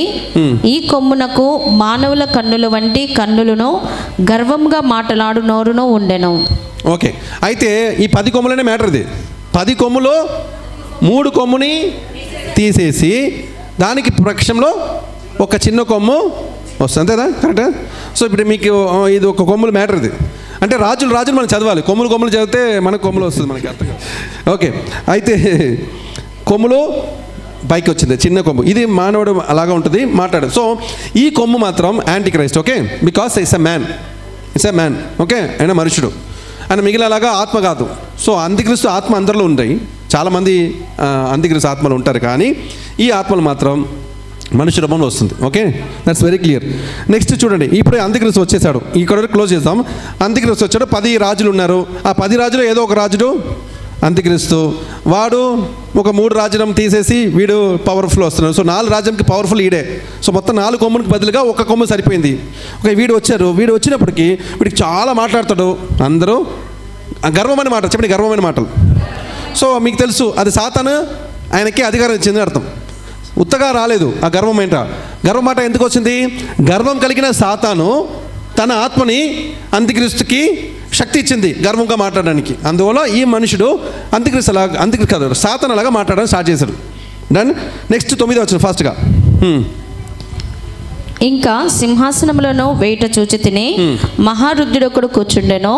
ఆయన వస్త్రము హిమము వల్లే ధవలముగాను. నేను మీకు ఆల్రెడీ ఎక్స్ప్లెయిన్ చేశాను దీనికి. కింద ఇది చూస్తున్న డానియేలు కింద మనుషుడు అంత్యక్రీస్తు రాగానే పరలోక రాజ్యాన్ని చూసి అక్కడ మనము ఏన్షియంట్ ఆఫ్ డేస్ వాసిటీ అంటే అక్కడ పరలోకంలో దేవుడు ఒక సింహాసనంలో కూర్చున్నది. తర్వాత ఎవరెవరు ఉన్నారు చూడండి. అగ్ని వంటి ప్రవాహము ఆయన వద్ద నుండి ప్రవహించుచుండెను. 1000 కొలది ఆయనకు పరిచారకులుండి. అందరూ రౌండ్ లో ఉన్నారు, 1000 మంది. ఓకే, కోట్ల కొలది మనుషులు ఆయన ఎదుట నిలిచిరి. కోట్ల కొలది మనుషులు ఆయన ఎదుర నించున్నాడు. తీర్పు తీర్చుటకై గ్రంథములు తెరవబడెను. ఓకే, సో ఇప్పుడు ఏం జరుగుతుంది ఫాస్ట్గా అర్థం చేసుకుంటాం. కింద ఏదో పోరాటం ఉంది, అంత్యక్రీస్తు రాజ్యము జరుగుతుంది. 10 రాజులు ఉన్నప్పటికీ 4 రాజు తీసి 3 రాజు తీసి ఒకటి వచ్చేసిండు. ఇదన్నీ భూలోకంలో జరుగుతున్న మ్యాటర్. ఇదే సమయంలో పరలోక రాజ్యంలో సింహాసనము ఓపెన్ అయింది, కోర్టు ఓపెన్ అయింది, అందరూ కూర్చున్నారు. 1000 మంది కొలది మనుషులు ఎక్కడి నుంచి వచ్చారు? అది మ్యాటర్. అదే ఎత్తపడిన గుంపుగా ఉంటుంది. సో వీళ్ళందరూ పైన ఉన్నాడు. పైన ఉన్నప్పుడు తీర్పు తీర్చుటకు బైబిల్ చెప్తుంది, తీర్పు తీర్చుటకు గ్రంథము తిప్పబడింది అనేది. పైన తీర్పు ఎవరికి మొదటిగా ఇచ్చారు? బైబిల్ ఎలా సెలవుస్తుంది చెప్పండి. ఇది బైబిల్లో ఉంది కదా, గూగుల్ సెర్చ్ వస్తుంది కదా వచనం. ఏ వచనం? ద జడ్జ్మెంట్ బిగిన్స్, అదే కొట్టండి, judgement begins in the house of the Lord. ఎవరికి ఫస్ట్ జడ్జ్మెంట్ ఇస్తారు? కొట్టండి, మీరు కొట్టండి. నేను అంటే కొట్టినా కదా, చెప్పినా కదా. ఇట్లా గూగుల్లో కొడితే వస్తుంది జడ్జ్మెంట్ బిగిన్స్ ఇన్ ద. వచ్చిన మర్చిపోయినా, అందుకే చెప్తున్నా, అడుగుతున్నా. పీటరా చదవండి. 1 Peter 4:17 చదవమ్మా. బైబిల్లో చాలా ప్లేసెస్ ఉంటాయి, 2-3 ప్లేస్లు ఉంటాయి. ఇది జడ్జ్మెంట్. మొదటిగా దేవుడి బిడ్డలకే దేవుడు తీర్పిస్తారు. తీర్పు దేవుని ఇంటి వద్ద ఆరంభమగు కాలం వచ్చింది. హౌస్ ఆఫ్ ది లార్డ్, దేవుని ఇంటి. చెప్పండి, తీర్పు ఎక్కడి నుంచి? అదే house of the lord. Correct, చదవండి. ఇంకోసారి చదవండి. తీర్పు దేవుని ఇంటి వద్ద ఆరంభమగు కాలము వచ్చి ఉన్నది. అందరూ చెప్పండి, తీర్పు దేవుని ఇంటి వద్ద. అందరూ చెప్పండి, తీర్పు దేవుడు ఇంటి వద్ద ఆరంభమగు కాలము వచ్చిన వచ్చి ఉన్నది. ఇది ప్రవచనము రాపోతున్నది. దేవుడు ఇంటి వాడికే మొదటి తీర్పిస్తారు, తర్వాతనే బయట కదా, బయట వాళ్ళకి తర్వాత తీర్పు. గ్రంథము విప్పబడింది మొదటిగా దేవుడు ఇంటి వాడికి, తర్వాత గ్రంథం విప్పబడుతుంది. అది తెల్లటి సింహాసన జడ్జ్మెంట్ చెప్పిన తీర్పు, అది white throne judgement separate. Last week చెప్పినట్టు ఇక్కడ ఓపెన్ అవుతుంది. సో ఎగ్జాక్ట్ టైం అది అర్థమైందా లేదా? ఎంతమందికి అర్థమైంది? కింద జరుగుతున్నప్పుడే ఎగ్జాక్ట్ టైం పైన తీర్పులు జరుగుతుంది. ఈ గ్రంథం విప్పబడితే మన కొరకే. ఎవరికి? ఎత్తపడిన వారికి, పైన ఎత్తపడిన వారికి తీర్పు ఏర్పడుతుంది. ఆమేన్. అంత చెప్పండి. 7 years this is the court room. Okay, దేవుడు 6 రోజు అంత సృష్టించి 7వ రోజు విశ్రాంతి పొందారన్నాను. సో ది 7 yearsలో కూడా ఈ 6 దినములుగా సృష్టించబడిన ఆ మానవుడికి దేవుడు తీర్పిస్తారు. నాకు తెలిసి ఈ మానవుడు మాత్రం కాదు, జంతువులు కూడా ఉంటారు. డౌట్ ఉంది నాకు, ఎందుకంటే అందరికీ తీర్పు ఇవ్వాలి కదా. సో అక్కడ తీర్పు ఇస్తారు. ఆమె తీర్పు ఇవ్వడానికి దేవుడికి అందరూ ఓపెన్ చేయాలి. కోర్ట్స్ ఆర్ ఓపెన్ అని వచ్చింది. తర్వాత విశ్రాంతి కూడా ఉంటుంది అక్కడ. So that's also there. Rapture చెప్పండి. ర్యాప్చర్ అన్న లెటర్స్ ఎంత? 7. సో 7 years మనం ర్యాప్చర్ లాకిన తర్వాత 7 years. ర్యాప్చర్ వర్డ్ కూడా 7. జీసస్ నంబర్ 5 ఎలా వచ్చింది తెలుసా? యేసు అన్న పేరు 6. యేసు అంటే 6. బట్ అందరూ వాడుతున్నది గ్లోబల్గా అన్ని సేవకులు వాడుతున్న నంబర్ ఏంటి తెలుసా? Jesus means 5. గ్రేస్ అంటారు. అది ఇంగ్లీష్ రాస్తారు. సో అలా like that rapture is also 7. So 7 years after rapture will be spending time with Jesus. Amen. తర్వాత ఏమైంది? అక్కడ ఉబ్బుకు ఓపెన్ అయింది, తీర్పు వచ్చింది చెప్పేశారు. మ్యాటర్ క్లియర్ అయింది. పైన తీర్పులు ఇవ్వబోతుంది 7 సంవత్సరంలో. అదే సమయం నెక్స్ట్. అప్పుడు నేను చూచుండగా ఆ రాజు 11 వచ్చిన కొమ్ము రాజు అని చదవమా. ఆ కొమ్ము పలుకుచున్న మహాగర్భపు మాటల్లో నిమిత్తము వారు ఆ జంతువును చంపినట్టు కనబడెను. తర్వాత దాని కళేబరము మండుచున్న అగ్నిలో వేయబడెను. మిగిలిన ఆ జంతువుల ప్రభుత్వము తొలగిపోయాను. మీకు అర్థమైంది కదా? ఇది ఏంటి సీన్? ఎక్కడ సీన్ ఇది? మన అదే కింద వచ్చింది. కానీ కింద మనం చూసినప్పటికీ అంత్యక్రీస్తు వచ్చాడు. వాడు ఓవర్గా మాట్లాడిండు. వీడు మాట్లాడరా, వాడు మాట్లాడరా అన్నప్పటికీ అదే సమయం అయినా తీర్పులు ఇవ్వబడుతుంది. తీర్పులు అయిపోయినప్పటికీ మనం కింద దిగాలి. కింద దిగేసి ఓవర్గా మాట్లాడిన వాడిని హతం చేయాలి. వాడిని అగ్ని వేయాలి. అంతే అయిపోయింది కదా. ఐ వాచ్డ్ దెన్ ఏముంది? ఐ వాచ్డ్ దెన్ అంటే అయిపోయింది. Because of the sound of the opposite. మీకు గుర్తుందో లేదో, మోషే పైకి వెళ్ళిండు కదా. దేవుడు మనకి ఇప్పుడు చెప్తున్నాడు, మోషే పైకి వెళ్ళిండు. ఓకే, సీనాయి పర్వతం బయట దేవుడి దగ్గర మాట్లాడిండు. దేవుడు ఆయనతో కూర్చుని రాసుకున్నాడు, లెక్కలన్నీ రాసుకున్నాడు. అంతా అయిపోయిన తర్వాత సడన్గా ఒక సౌండ్ వచ్చింది. ఏమి సౌండ్ వచ్చింది? కింద జనాలందరూ విగ్రహారం చేసి ఓవర్గా సౌండ్ వేసారు. లేదు, వాళ్ళు అందరూ ఏం చేశారు తెలుసా?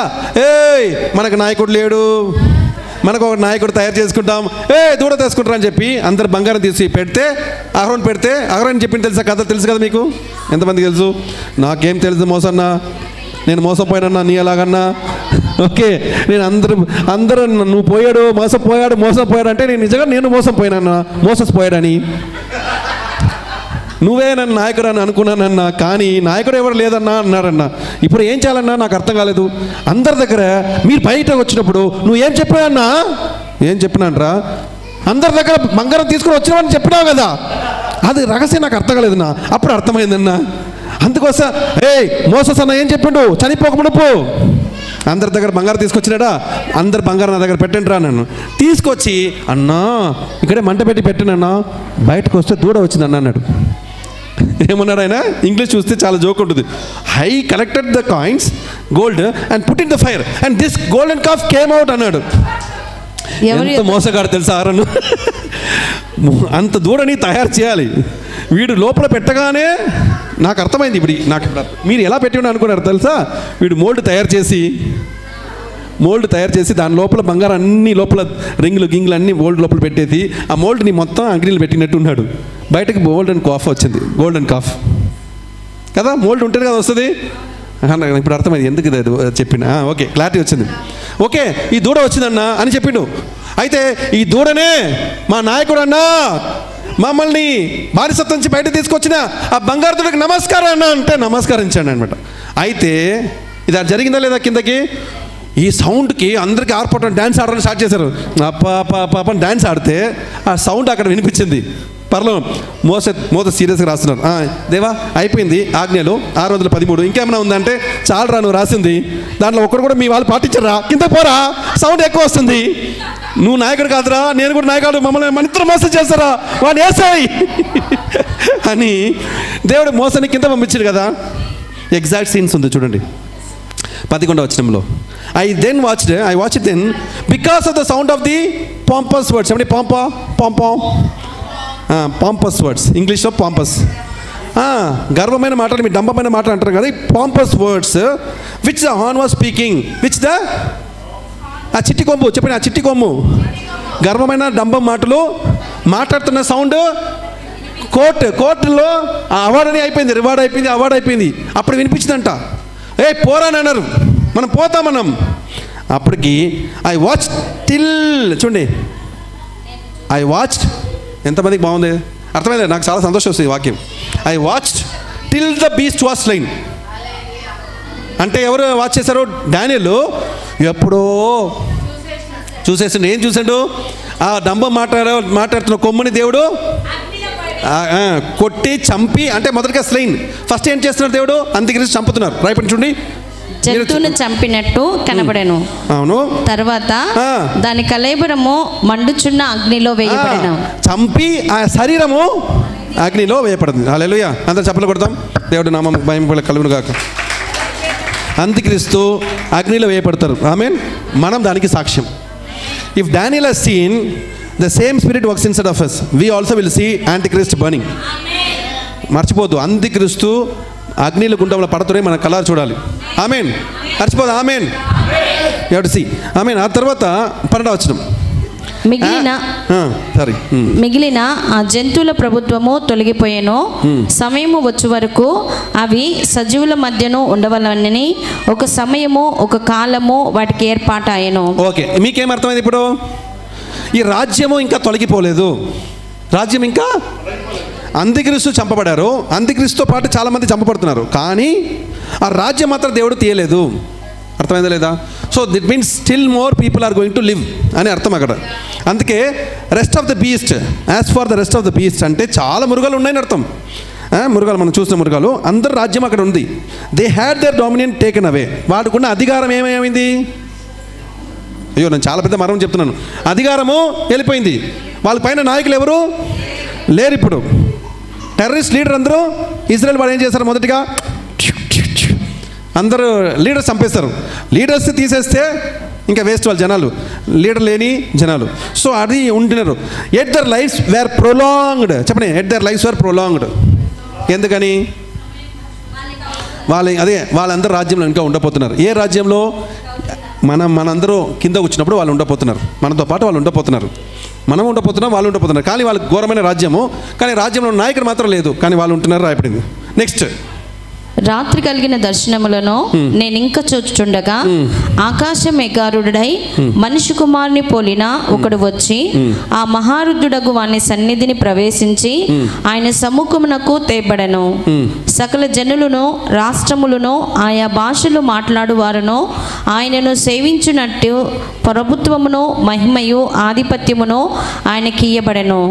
ఆయన ప్రభుత్వము శాశ్వతమైనది, అదెన్నటికి తొలగిపోదు. ఆయన రాజ్యము ఎప్పుడునూ లయము కాదు. మీకేమీ అర్థమైంది ఏమన్నా? 13వ వచనం ఏం అర్థమైంది చెప్పండి, చూద్దాం. మరలా దర్శనం చూసారు. ఈ దర్శనం ఏంటిది చూద్దాం. చూడండి ఒకసారి. దీంట్లో ఇంగ్లీష్లో చాలా డిఫరెంట్గా రాయబడింది. మీకు ఎట్లా? I was watching in the night visions and behold one like the son of man coming with the clouds of haven. He came to the ancient of days. Okay, he came to the ancient of days and they brought him near before him. రెండు ఇమ్ము రాయబడింది. తెలుగులో ఉందా అది? అట్లా ఉందా? ఆకాశ మేఘారుడైన మనిషి కుమారుని పోలిన ఒకడు వచ్చి ఆ మహారుద్ధుడగు వాని సన్నిధిని ప్రవేశించి ఆయన సముఖమునకు తేబడెను. Okay okay. సో ఒకడు ఇంకొక సన్నిధిలో చేర్చబడరు. ఎవరెవరి నుంచి మనం తెలుసుకుంటాం. నెక్స్ట్ వచ్చినాం చూడండి. సకల జనులను, రాష్ట్రములను, ఆయా భాషలు మాట్లాడువారును ఆయనను సేవించునట్టు ప్రభుత్వమును, మహిమయు, ఆధిపత్యమును ఆయనకి ఇయ్యబడెను. ఆయన ప్రభుత్వము శాశ్వతమైనది, అదెన్నటికి తొలగిపోదు. ఆయన రాజ్యము ఎప్పుడునూ లయము కాదు. హల్లెలూయా. ఓకే, మీరు ఏమనుకుంటే చెప్పండి. ఓకే ఓకే, మీరు అందరూ ఏమన్నా అర్థం చేసుకోండి. మంచిది ఉంది, చాలా ఉన్నాయి విషయాలు, ఒకసారి చదువుకోండి. ఓకే, ఇది ఏంటంటే బేసిక్గా యేసుక్రీస్తు ఆల్రెడీ భూమి మీదకి వస్తున్నారు. ఓకేనా? యేసుక్రీస్తు ఆల్రెడీ భూమి మీదకి మనం అందరూ వచ్చేస్తాం. ఇది ఒకవేళ ఆర్డర్గా ఉంటే, ఇది చూడండి ఆర్డర్గా అనుకుంటాం, ఇది ఆర్డర్గా లైన్లో 1 by 1 రాస్తుంది అనుకుంటే ఒక మీనింగ్ వస్తుంది. అది లేకుండా అంటే సెపరేట్గా ఉన్న మీనింగ్ వస్తుంది. ఓకే, మరలా యేసు ప్రభు కింద దిగినది విషయం ఉంది కదా, మనిషి కుమారుడు అలా కింద, అది పాతది చెప్తున్నారు అర్థం. రెండు విషయమని చెప్తున్నారు. ఓకే, నేను ఆర్డర్గా ఉన్నది చెప్పబోతున్నాను మీకు. ఆర్డర్గా జరిగితే ఆల్రెడీ మనం కింద దిగిపోయినాం. అందరు విన్నారా లేదా? ఆల్రెడీ కింద దిగిపోయినాం. ఆల్రెడీ అంత్యక్రీస్తుని హతం చేస్తాం, అగ్నిగుండంలో వేసేస్తాం. ఇంకా మిగిలింది ఏంటిది? రాజ్యం మాత్రమే బ్యాలెన్స్ ఉంది. కానీ ఆ రాజ్యం జరగ మునుపు దేవుడే, ఏన్షియంట్ ఆఫ్ డేస్ దేవుడే కింద దిగి యేసుక్రీస్తుని స్వీకారం, ఏమంటారు స్వీకారం, రాజ్య పట్టాభిషేకం. తండ్రి వచ్చేసి యేసుక్రీస్తుకు పట్టాభిషేకం చేసి 1000 సంవత్సరాల రాజ్య పరిపాలన చేయడానికి నిత్య నిరంతరమైన రాజ్యం నీది అని ప్రకటించి నా సీన్ ఇక్కడ జరుగుతుంది. హల్లెలూయా. అది ఉండొచ్చు ఆర్డర్గా ఉంటాయి. అర్థమైందా లేదా? You can see now 14th verse, to him was given dominion. అంటే ఎవరో ఆయనకి డామినియన్ ఇచ్చారు. ఎవరిచ్చారు? ఏన్షియంట్ ఆఫ్ డేస్ రాయబడింది, ఫాదర్. సో ఫాదర్ వచ్చేసి యేసుక్రీస్తు కిందకి వచ్చారు కాబట్టి ఇప్పుడు తండ్రి వస్తున్నారు. ఇంతమంది ఎవరు వచ్చారు? యేసుక్రీస్తు కింద దిగారు. ఇప్పుడు మనిషికి మన పోలిక అంటే తండ్రియే వస్తున్నారు. మరి అందరూ ఒకటేలా ఉంటాం, అంతే కదా? అర్థమైందా లేదా? దేవతతో చూసినా యేసుక్రీస్తు చేసినట్టు అనుకుంటాం, యేసుక్రీస్తు చూసినా తండ్రి చూసినట్టు. యేసుక్రీస్తు చెప్పాడు కదా, ఏం చెప్పాడు? ఇఫ్ యు సీ మీ అంటే ఒక రకంగా చూస్తే యేసు తండ్రి ఒకటే అనుకున్న వాళ్ళు ఉన్నారు. ఏదైనా ఉండని, అది లాస్ట్లో తెలుస్తుంది మనకి, పెద్ద మ్యాటర్ కాదు. ఇద్దరు ఒకటే ఉండని, ఇద్దరు సెపరేట్గా ఉండని, దాని మీద మనం పోరాడి ఎవరు కరెక్ట్ మనం ఫైట్ చేయొద్దు. ఓకేనా? పాపం అందరు సేవకులు కొట్టుకుంటారు, మనం కొట్టుకోవద్దు. ఓకే, మరలా చెప్తున్నాను, 7 సంవత్సరాల ముందు వెళ్ళిన వాళ్ళు ఉన్నారు, మధ్యలో వెళ్ళిన వాళ్ళు నమ్ముతున్న వాళ్ళు ఉన్నారు, చివరిగా వెళ్ళిన వాళ్ళు నమ్మిన వాళ్ళు ఉన్నారు. కొంతమంది ఏం నమ్ముతున్నారు మీకు తెలుసు. లేదు బా, శ్రమ లేకుండా ఎట్లా మీరు దేవుడు మహిమను పొందుకుంటారో, మిమ్మల్ని మోసం చేస్తున్నారు. శ్రమ, యేసుక్రీస్తు శ్రమ అనిపించడు, ఆయన బిడ్డ మీరు శ్రమ అనిపించరా, ఎస్కేప్ అయిపోతారా మీరు అన్న వాళ్ళు ఉన్నారు. అందువల్ల చివరిగా 7వ సంవత్సరంలో ముందు 7 సంవత్సరం కొంచెం ముందు మీరు ఎత్తపడతారు నమ్మిన వాళ్ళు ఉన్నారు. కొంతమంది ఏమనుకుంటారు తెలుసా? నిజంగా చూడండి, ఇజ్రాయెల్ జనాలు, ఇజ్రాయెల్ ఉన్నారు, ఈజిప్షియన్స్ ఉన్నారు. ఇజ్రాయెల్ వాళ్ళు, ఈజిప్ట్ ఉన్నారు. ఇక్కడ ఆలోచన చేయండి, ఇక్కడ ఇజ్రాయెల్ ఉన్నప్పుడు, ఈజిప్షియన్స్ ఉన్నప్పటికీ ఇద్దరు మధ్యలోకి తెగులు వస్తుందా లేదా? ఇద్దరు తెగులు వచ్చినప్పుడు ఒకరికేమో చెప్పండి, ఒకరేమో కష్టపడుతున్నారు, ఒకరేమో ఆ శ్రమలు లేకుండా ఉంటున్నారు. అయితే మీరు కూడా ఈ శ్రమ కాలంలో మీరు కిందనే ఉండాలని దేవుడు చెప్తున్నారు. అర్థమైందా లేదా? కొంతమంది చెప్పినది అది ఎట్లా? మీరు వాళ్ళందరికీ శ్రమ జరిగినప్పుడు నువ్వు కూడా ఉండి, నీకు శ్రమ జరగలేదు, వాళ్ళకి శ్రమ జరగాలి, వేరుపాటు రావాలి, ఆ వ్యత్యాసం అందరూ చూడాలి, దేవుడు బిడ్డలు కాపాడబడారని అందరికీ తెలియాలి కదా. అందుకోసం నువ్వు కూడా శ్రమ కాలంలో ఇక్కడే ఉంటావు, ఎత్తపడవు అన్నవారు ఉన్నారు. న్యాయమే కదా? నేనే ఇప్పుడు మారి చెప్పగలను, నాకు అంత దేవుడు జ్ఞానం ఇచ్చారు కాబట్టి అటు చెప్పగలను, ఇటు చెప్పగలను. బట్ ఉన్నారా లేదా? నేనేమంటున్నాను, అంత శ్రమలన్నీ వదిలే, ఇప్పటికే శ్రమలే పడుతున్నాం మనం. ఇప్పుడు మాత్రం శ్రమ పడకుండా ఉన్నామా ఏంటి? ఇప్పుడు కూడా చాలా శ్రమలో మనం పాల్గొంటున్నాం. సో శాంపుల్ శ్రమ చాలా మనకి అని అనుకుంటున్నాం. తన్ని అది కూడా శ్రమలు. ఈ మొత్తం ఈ లోకం, సూర్యుడు తెల్లగవడము, చీకటి రావడము, చెట్లన్నీ కాలిపోవడం, ఇదంతా ఎందుకు చూడాలి? నేను ఆల్రెడీ చూసేస్తాను. నేనైతే ఇమాజినేషన్ చూసేస్తాను అన్ని. ఓకే, ఇంగ్లీష్ ఫిలిం కావాలంటే చూడండి, ఇదంతా వచ్చేస్తుంటుంది. ఓకే, హల్లెలూయా. సో నేను అనుకున్నది ఏదో ఒప్పుకుంటాను, అందుకే నేను సేవకులు నమ్ముతాను. ఆమేన్. పాపం కష్టపడి బైబిల్ చదివి వాళ్ళని అర్థం చేసుకున్నారు, అది ఎందుకు తప్పని అంటాం? అంతే కదా? ఏదో నమ్మని వాళ్ళు నమ్ముతున్నారు కాబట్టి నేను మంచిగా వింటా. ఓకే అట్లనా, వీడు చెప్తాడు మధ్యలో కాదు, అటు సైడ్ కాదు, ఇటు సైడ్ కాదు, మన మధ్యలో ఉంటానంటారు. వాళ్ళు ఏమంటారు? అందుకు రోజు వచ్చిన వరకు మనం ఉంటాం, అందుకు రోజు వస్తే మహాశ్రమకాలం వస్తుందా, దానికి ముందు వెళ్తాం. అప్పుడు ఇది చూసినట్టు ఉంటుంది, వాడు చూసినట్టు ఉంటుంది. అదేనా టూరా చూడడానికి మనం. కానీ అది చెప్తాడు కొంతమంది, ఎవరు ఏదైనా చెప్పని. ఆమెన్. బట్ మనం తెలుసుకోవాలి, మనం ఏం తెలుసుకోవాలి? అన్నా ఇదే కరెక్ట్ అనుకుని మాత్రం ఉండొద్దు. సడన్గా ఎస్కేప్ అయినానుకో, అన్నా చెప్పింది తప్పు, నన్ను మోసం చేసిన అన్నా, నేనేమో శ్రమకాలం లోపల ఉన్నాను, నీ ఫీల్ అవ్వద్దు. ఏదైనా జరగవచ్చు. నేను 3 తెలిసిన వ్యక్తి. ఆమెన్. 3 వాక్యాలు నేను ఇక్కడ చదువుతున్నప్పుడు 3 డిఫరెంట్ స్టోరీ వాక్యాలు ఉంది, లేదని కాదు. వాళ్ళు కలిగిన జ్ఞానమే అది కారణం. వాళ్ళకి ఎట్లా అనుకున్నారో వాళ్ళు ఫీల్ అయిపోయారు అట్లా. Okay, so I accept their visions, but I know the truth will one day be revealed. Amen. నా బామర్ది ఆయనకి దేవుడు 4వ బిడ్డనిచ్చారు. ఆమెన్. బిడ్డ ఇవ్వడానికి గర్భమయ్యారు. ఆమెన్. ఆల్రెడీ 3 ఉన్నారు. The 4th one is coming soon. Amen. కానీ బయట దేశంలో ఐ థింక్ 4th monthలో 6th monthలో చెప్పేస్తారు, వాళ్ళు రివీల్ చేస్తారు. అంటే రివీల్ చేసేసి అది ఒక గేమ్ ఆడతారు కదా, మీకు తెలుసా తెలీదు? తెలుసు కదా, జెండర్ రివీలింగ్. అదే ఒక ఫంక్షన్ చేస్తారు. మీరు మన ఊర్లో సీమంతాలు చేసిన రోజుకి రివీల్ చేస్తారు, డ్రెస్ తీసుకొచ్చి ఏదో చేస్తారు. ఓకేనా? సో నా బామ్మర్ ఏమనుకున్నాడంటే, no this time I don't want reveal, let me be. ఆయన ఏదో కొడుకో కూతురో ఏదైనా పుట్టని కానీ నేను 9 నెలలకు వెయిట్ చేస్తాను, పెద్ద త్యాగం చేసినాను. హల్లెలూయా. ఓకే చెప్తున్నాను, 9 నెలల తర్వాత తెలుసుకోవచ్చు. తెలియాలా తెలియద్దా? తెలిసిపోతుంది కదా. ఎట్లన్నా పర్లో ఎక్కినప్పుడు నువ్వు ముందు లేచినావా, మధ్య లేచినావా, ఏదో ఒకటి లేస్తే చాలరా తమ్మిడే. హల్లెలూయా చెప్పండి అందరు. అమ్మ తండ్రి సేవకులారా పారండి అందరు. సేవకులారా పాపం రాత్రి మొత్తం కష్టపడి చదివిన వార్లారా. మీకు నేనేం తప్పు చెప్పను, ఇది కరెక్ట్ తప్పు చెప్పను.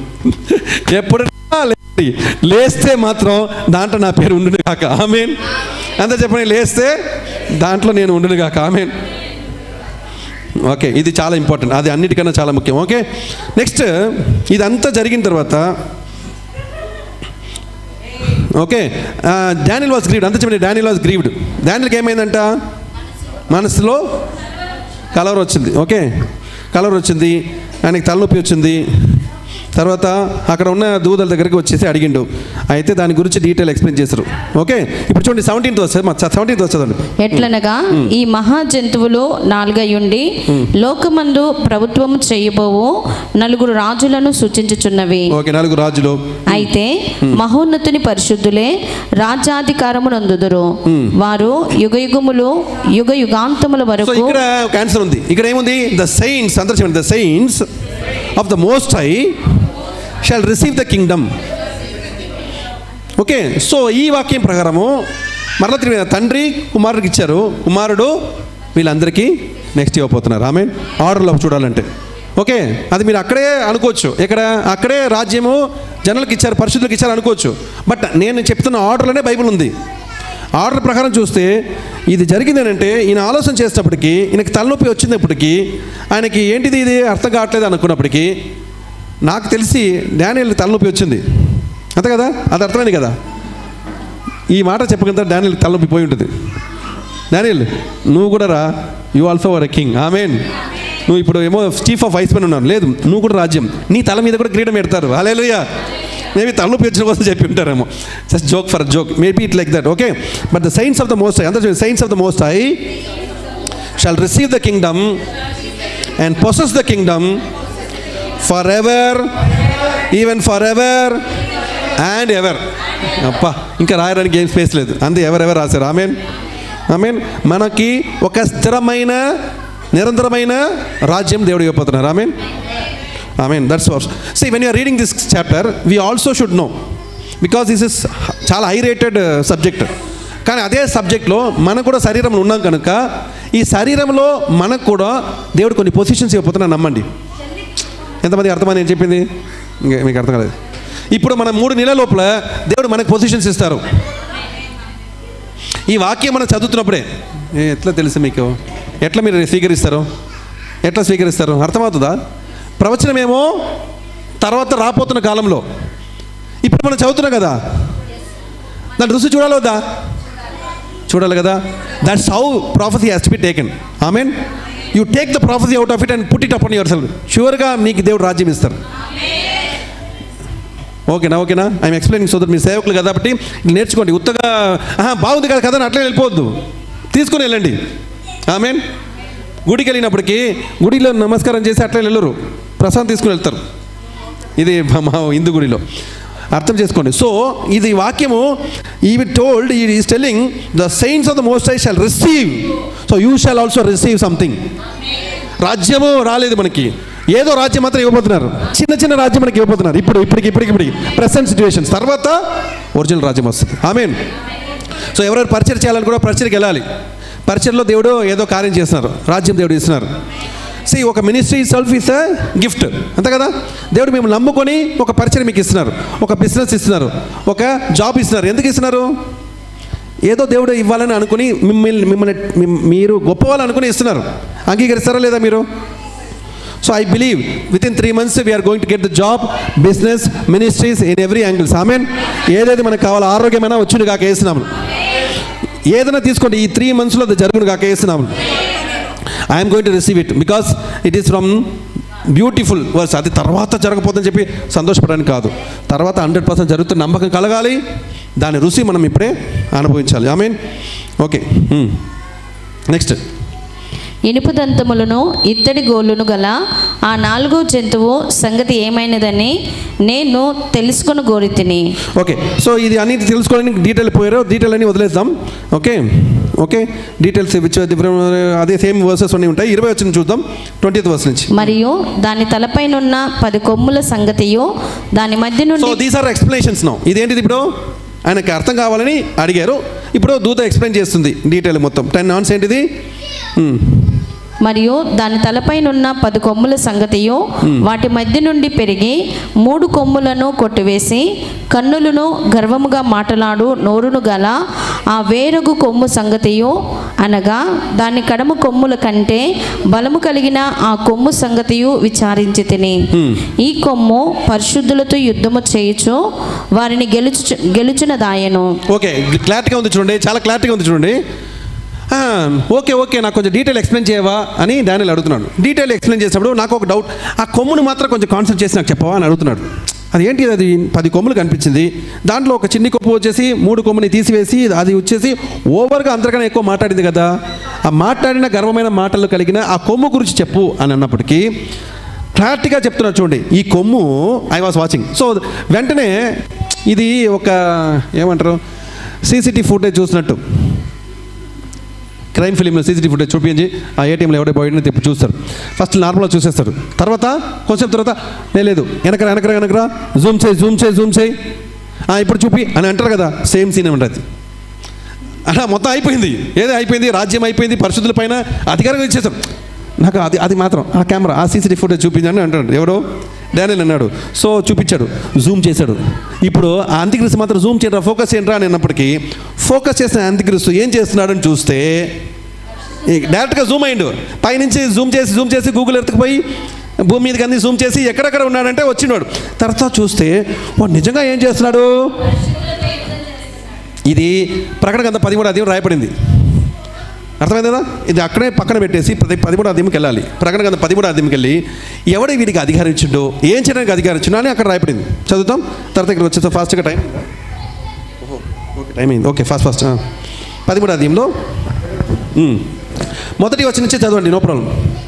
మరియు 10 కొమ్ములను 7 తలలను గల ఒక క్రూర మృగము సముద్రముల నుండి పైకి వచ్చుట చూచి తిని, దాని కొమ్ముల మీద 10 కిరీటములను, దాని తలల మీద దేవదూషణకరమైన పేర్లను ఉండెను. ఓకే, 10 కొమ్ములు వచ్చింది కదా, సముద్రం నుంచి ఒక లేచింది.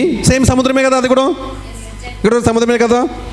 సముద్రం నుంచి వస్తే అది అంత్యక్రీస్తు, వేరే ల్యాండ్ నుంచి వస్తే అది సాతాన్. ఆ తర్వాత చెప్తా. ఓకే నెక్స్ట్, ఇది కొమ్ములు. తర్వాత నేను చూచిన ఆ మృగము చిరుత పులిని పోలి ఉండెను. ఓకే, ఇదంతా మనం చూసేసాం. సో చిరుత పోలి ఉన్న తర్వాత మ్యాటర్ ఇంపార్టెంట్. ఓకే, దాని పాదములు ఎలుగుబంటి పాదములు వంటివి, దాని నోరు సింహపు నోరు వంటిది. దాని వచ్చారా లేదా? ఎంతమంది వచ్చారు చూసారా? 3 రాజ్యంలో పేరుందా? సింహము, ఎలుకబంటి, చిరుత, పులి, అంతే కదా. పులి ముగ్గురు వచ్చేసారా? హలో, అందరూ అర్థమైందా లేదా? ముగ్గురు ఒకటే దాంట్లో వచ్చారు చూడండి. ఇక్కడ వచ్చేసి వీళ్ళందరికీ దానికి ఆ ఘట సర్పము తన బలమును, తన సింహాసనమును, గొప్ప అధికారమును ఇచ్చాను. అదే మ్యాటర్. ఎవరు ఇచ్చింది వీళ్ళందరికీ అధికారము? ఘట సర్పం ఇచ్చింది. దానికి ఏమేమి ఇచ్చింది? అధికారమును, బలమును, సింహాసనం ఇచ్చేసింది. నీకు అర్థమైందా? ఈ లోకంలో ఎవరెవరు పోస్టులు ఉన్నారంటే వాళ్ళకి ఎవరు బలం ఇచ్చారని? మన ఇండియా వాళ్ళకి, ఇండియా గాడ్కి, అవర్ గాడ్ మోడీ గారు. ఓకే, బ్యాక్గ్రౌండ్ ఎవరు ఇచ్చారో అర్థమైందా లేదా? ఎవరో బ్యాక్గ్రౌండ్ పవర్ ఇస్తారు, అర్థం చేసుకోండి. ఘట సర్పం వెనక ఉంది. ఆమేన్. దేనికి తల ఉంచుతారో అదే ఇవ్వాల్సింది. వాడు ఘట సర్పం మొక్కుతారు, ఘట సర్పమే వాళ్ళకి అధికారం ఇస్తుంది, బలం ఇస్తుంది, ఖచ్చితంగా ఇస్తుంది. దేనికి చేస్తుందంట? దాని తలలో ఒక దానికి చావు దెబ్బ తగిలినట్టుండెను. అయితే ఆ చావు దెబ్బ మానిపోయిన గనుక భూజనులందరూ మృగం వెంట వెళ్ళుచు ఆశ్చర్యపడుచుండిరి. ఆ మృగమునకు అధికారం ఇచ్చినందున వారు ఘటసర్పమునకు నమస్కారం చేసిరి. మరియు వారు ఈ మృగముతో సాటి ఎవడు, దానితో యుద్ధం చేయగలవాడెవడు అని చెప్పుకొనుచు ఆ మృగమునకు నమస్కారం చేసిరి. సో అక్కడ మృగము చనిపోయినట్టు పోయి బ్రతికింది. దానివల్ల అందరికీ ఆశ్చర్యం అయిపోయింది.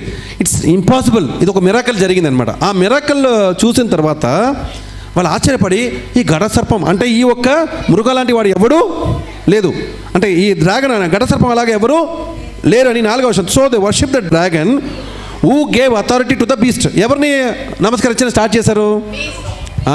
Beast, that mean dragon. ఎవరది? సాతాను. అర్థమైందా లేదా? All started to worship Satan. So సేటన్కి వర్షిప్ స్టార్ట్ అయింది because this dragon gave authority to the beast. ఎవరికి ఇచ్చింది ఆ సాతాను అధికారం? అంత్యక్రీస్తుకి అధికారం ఇచ్చింది. So they started and they worship the beast. ఇప్పుడు ఎవరు వర్షిప్ చేస్తారని స్టార్ట్ చేశారు? బీస్ట్ను వర్షిప్ చేయడం స్టార్ట్ చేశారు. సో ఎవరెవరు వర్షిప్ చేస్తారు ఇప్పుడు? ఆ అంత్యక్రీస్తును చూసి అంత్యక్రీస్తుకి అధికారం ఇచ్చిన సాతాన్ని నమస్కరిస్తున్నారు, అంత్యక్రీస్తుని నమస్కరించడం వాళ్ళు మొదలుపెట్టి వాళ్ళు ఏమన్నారు? Who is like the beast, who is like anti Christ, who is able to make war with him అంటే 3 రాజుల్ని కొమ్ముతోనే పొడిచేసింది, కొమ్ముతోనే అధికారంతోనే టపక్ టపక్ టపక్ చంపేసింది. ఊండైంది, దీనివల్ల యుద్ధంలో ఆమెకి ఊండైంది, కానీ తిరిగి లేచేసింది. సో అప్పప్పప్ప చాలా పవర్ఫుల్ క్రియేచర్ అని చెప్పి అందరూ ఆశ్చర్యపడి ఇద్దరికి నమస్కారం స్టార్ట్ చేశారు. ఓకే, తర్వాత డంబపు మాటలను, సేమ్ మాటలు అర్థమైంది కదా, సేమ్ వర్సెసా? డంబం మాట సేమ్, పాంపస్ వర్డ్స్. ఇంగ్లీష్లో బాగుంది, పాంపా చెప్పండి, పాంపస్, అది పెట్టుకోండి, గుర్తుపెట్టుకోండి, పాంపస్, పాంపం పాంపం పాంప అన్నట్టు. ఓకే, నెక్స్ట్ డంబపు మాటలను, దేవదూషణలను. దేవదూషణ చాలా ఇంపార్టెంట్ కదా. వీళ్ళందరూ దేవదూషణ చేస్తారా లేదా? ప్రవీణ్ పర్వాల కేసులో క్రిస్టియన్స్ అందరినీ తిట్టారు, పాస్టర్స్ అందరూ తిట్టారు కదా, బికాస్ వీళ్ళు దేవదూషణ చేస్తారు. గుర్తుపెట్టుకోండి, ఈ రాజ్యంలో ఉన్న వాళ్ళు ఏం చేస్తారు? You do not know. Obama చెప్పండి, ఒబామా వీళ్ళు local candidates. Obama American president ఉన్నప్పుడు క్రిస్టియన్స్ గురించి చాలా ఘోరంగా తిట్టిండు. No, we don't believe in this thing. ఎందుకు చెప్పాడు తెలుసా? అంటే ఇది దేశం రా అని అన్నాడు ఆయన. ఇది దేశము, మీరే క్రైస్తవులు బైబిల్ మాత్రం అంటున్నారు, మరి ఖురాన్ చదివిన వాళ్ళు ఏం చేస్తారు? మీరు అందరూ కలిసి ఉండాల్సిన దేశము, మీదే సత్యం చెప్పొద్దు, అందరూ సత్యం ఉండటం ఎక్కడని చెప్పేసి ఆయన క్రిస్టియానిటీని పగలగొట్టిండు. Obama is Muslim fellow, okay, background is Muslim, but he never showed that one. Okay, but ఆయన దమ్మ మాట మాట్లాడి దేవదూషణ చేసిండు. మీకు తెలుసో తెలీదో దేవదూషణ చేసేవాడు ఆయన. ట్రంప్ ధైర్యంగా ఎప్పుడు చూసినా మీరు చూడండి క్రిస్టియన్స్ గురించి చెప్తారు, మంచిగా బైబిల్ గురించి చెప్తాడు. I do not know, America was founded in Bible. ఈ దేశమే బైబిల్లో స్టార్ట్ అయింది. ఇప్పుడు వచ్చిన వాళ్ళు వెళ్ళిపోండ్రా, ముస్లిం లోపల పంపిరా అన్నాడు. ఉత్తగా ముస్లిమ్స్ లోపల ఎవడు వస్తా నాకు తెలియదు తమ్ముడు, వచ్చిన వాడు ఎట్లా ఉన్నాడో తెలియదు, అందరూ అలా టెర్రరిస్ట్ గ్యాంగ్లో ఉన్నాడు, వీడు ముఖమే టెర్రరిస్ట్, వీళ్ళు కులమే టెర్రరిస్ట్, ఈ జాతి టెర్రరిస్ట్, ఆపండి రావాడిని వేసా అని చెప్పిండు. మన వాళ్ళు అక్కడ పోయి ఏ ట్రంప్ మంచివాడు కాదన్నారు. ఎందుకని? మన వాళ్ళు డబ్బు కోసం పోయారు. ఇక్కడ సత్యం అదంతా అవసరం లేదు, మనకు డబ్బు కావాలి. ఇక్కడ పోయి అమెరికాలో కూర్చుంటాడు, అక్కడి నుంచి కట్నం 20-30 లక్షలు తీసుకుంటాడు. దీనికోసం పోయినవాడు వాడు అక్కడ ఉండకపోయింది, లేకపోతే మనకేంటి, వాడికి వీసా క్యాన్సల్ అవును కాగా. ఆమేన్, అర్థమైందా? వెళ్ళిందే ఒక స్టేటస్ కోసం, అక్కడ భాషలు కడుక్కొని ఇక్కడ వచ్చేసి 30 లక్షలు కట్నం అడిగితే ఒప్పుకుంటామా మనం? ఒప్పుకోకూడదు. ఆమేన్. ఓకే, దేవదూషణం మాట చెప్పండి, ఎవరు సరే దేవదూషణం మాట్లాడారు. తర్వాత మరియు 42 నెలలు తన కార్యము జరుపున అధికారము దానికి ఏర్పాటయ్యను. క్లారిటీ ఉంది కదా? అంతా చెప్పండి. 42 నన్ను ఇలా ఈ డంబం మాట్లాడడానికి, దేవదూషణ మాట్లాడడానికి అంత్యక్రీస్తు వచ్చిన సమయం అంతా 3.5 years పవర్ ఇచ్చారు. సో డంబం మాటలతో మాట్లాడుతున్నాడు. ఓకే, నెక్స్ట్ గనుక దేవుని దూషించుటకును, ఆయన నామమును, ఆయన గుడారమును, పరలోక నివాసులను దూషించుటకును అది తన నోరు తెరిచెను. మరియు పరిశుద్ధులతో యుద్ధము చేయను, వారిని జయింపను, దానికి అధికారం ఇయ్యబడెను. ప్రతి ఎంతమందికి క్లారిటీ వచ్చింది? అదే మాట అక్కడికి వచ్చింది కదా, అక్కడి నుంచి ఇక్కడ వచ్చినాం మనం. పరిశుద్ధులతో యుద్ధం చేయడానికి జూమ్ చేశారు కదా డానియల్, అర్థమైందా లేదా? మర్చిపోద్దు. డానియల్ జూమ్ చేసి అంత్యక్రీస్తు ఏం చేశారు చూస్తే పరిశుద్ధులందరితో వాడు అది ఇక్కడ వచ్చిందనమాట. సో పరిశుద్ధులందరితో యుద్ధం చేయడానికి ఆయనకు అధికారం ఇవ్వబడింది.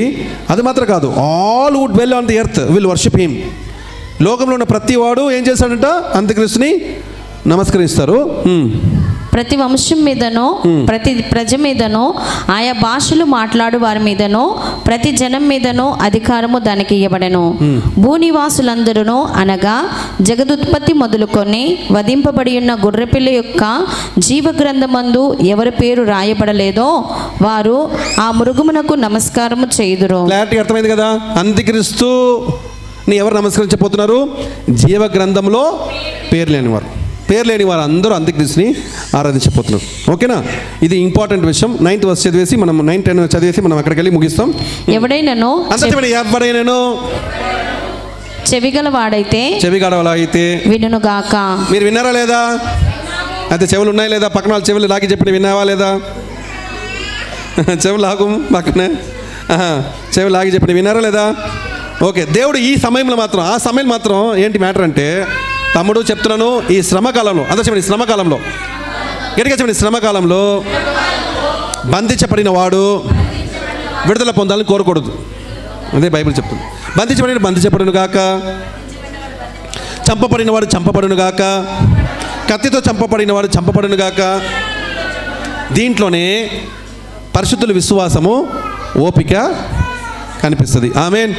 సో మరలా చెప్తున్నాను, ఈ 7 సంవత్సరం మాత్రం, దాంట్లో 3.5 సంవత్సరం మహాశ్రమకాలం కనుక 42 months చాలా పోరాటం జరుగుతుంది కనుక, అప్పుడు వచ్చేసి మనం ఇంతకుముందు చెప్పినాం కదా, ఇంతకుముందు ఒక కథ చెప్పినాం కదా. ఆ కథలో ఏంటిది?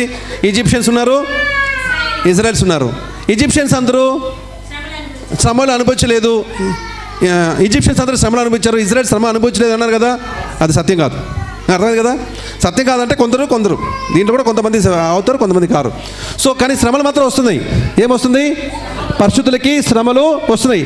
ఆ టైంలో పోయి దేవుడు ఎక్కడ పోయారని అడగొద్దు. డానియేల్ 3:7-17లో డానియేల్ చెప్పినట్టు షద్రక్ మేషక్ అబేద్నెగో ఏం చెప్పారు? నేను చనిపోయినా పర్లేదు, నా దేవుడు కాపాడగలడు, లేకపోయినా పర్లేదు, నేనైతే ఈ అంత్యక్రీస్తుకి నమస్కరించను అన్నాడు.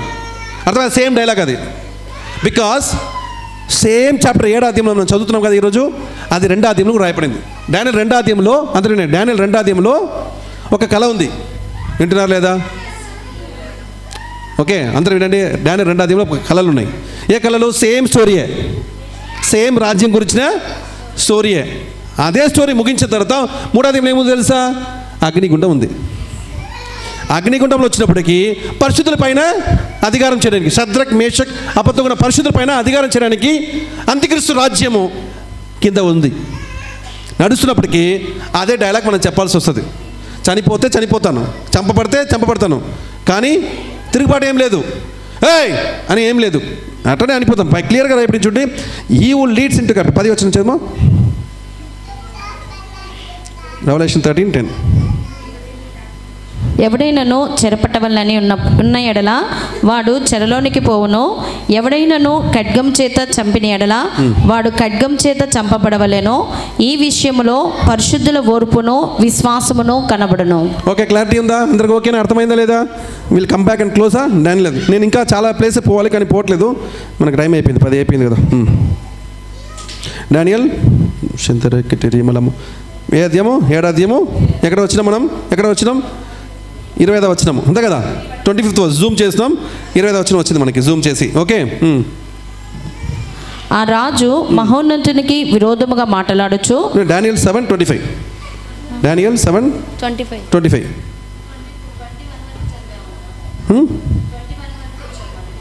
21 చదివినాం కదా. రైట్, 21 చదవండి. ఈ కొమ్ము పరిశుద్ధులతో యుద్ధము చేయొచ్చు. అంత అర్థమైందా లేదా? సీన్లో ఉన్నారా లేదా? ఇక్కడ ఉన్నారా? ఎక్కడ పోయారా? ఎక్కడ ఉన్నాం మనము?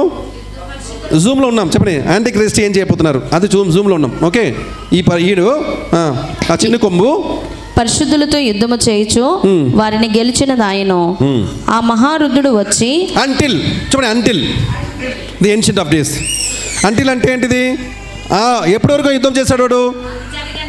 అది ఏది దేవుడు వచ్చినంత వరకు, ఆ పరిశుద్ధుడు ఆ వృద్ధుడు వచ్చినంత వరకు, until the ancient of days came. Okay, తర్వాత ఆ మహారుద్ధుడు వచ్చి మహోన్నతుని పరిశుద్ధుల విషయంలో తీర్పు తీర్చు వరకు అలాగు జరుగును గాని, సమయము వచ్చినప్పుడు ఆ పరిశుద్ధులు రాజ్యమును ఏలుదురను సంగతి నేను గ్రహించి తిని. మీరు ఏం గ్రహించారు? ఇప్పుడు ఇది జరుగుతుంది. ఎక్కడ జరుగుతుంది? అర్థమేనండి, ఇది ఎక్కడ జరుగుతుంది? భూలోకంలో జరిగినప్పటికీ అందరినీ చంపుతున్నాడు వాడు. అంత్యక్రీస్తు పరిశుద్ధులందరినీ యుద్ధం చేస్తున్న సమయంలో ఎప్పటి వరకు అన్ని రాయబడింది? Until the ancient of days. చెప్పండి, ఏన్షియంట్ ఆఫ్ డేస్. అదే ఆ వృద్ధుడు మీరు చెప్పారు కదా, పెద్ద మనిషి వచ్చినంత వరకు వచ్చి ఎవరికి న్యాయం తీర్చారంట? And judgement was made in favour of the saints. పరిశుద్ధుల విషయంలో దేవుడు తీర్పు తీరుస్తారు. ఎంత బాగుంది చూడండి. మీకు 2 విషయాలు చెప్తాను. పైన మనకి తీర్పు వచ్చింది, మనకు అర్థమైంది ఆల్రెడీ. కానీ ఇప్పుడు జూమ్ చేస్తే కింద ఉన్న పరిస్థితి కూడా దేవుడు న్యాయం తీరుస్తున్నారు. కింద కూడా పరిశుద్ధ న్యాయం తీరుస్తారు. సేమ్ కింద కూడా ఉన్నారు, పైన కూడా ఉన్నారు. సో కింద ఉన్న వాళ్ళకి న్యాయం తీరుస్తారు in favour of the saints. మన కోసం దేవుడు న్యాయం తీరుస్తారన్నమాట అక్కడ. Okay, and the time came for the saints to possess the kingdom. Time came, చెప్పండి, time came for the saints to possess the kingdom. So time వచ్చేసింది.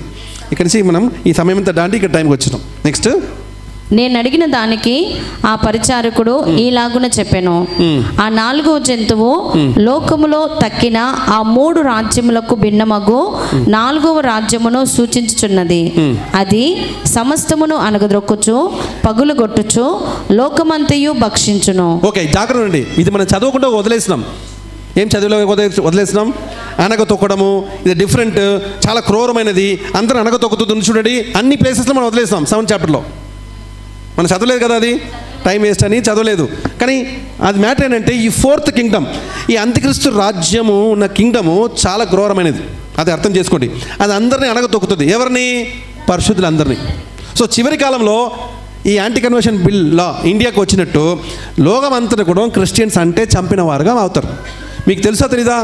ఈరోజు రాత్రికి హాస్టేజెస్ విడుదల చేయబోతున్నారు ఇజ్రాయెల్లో. అలా అందరూ చెప్పడం పడుతుంది దేవుడి కోసం.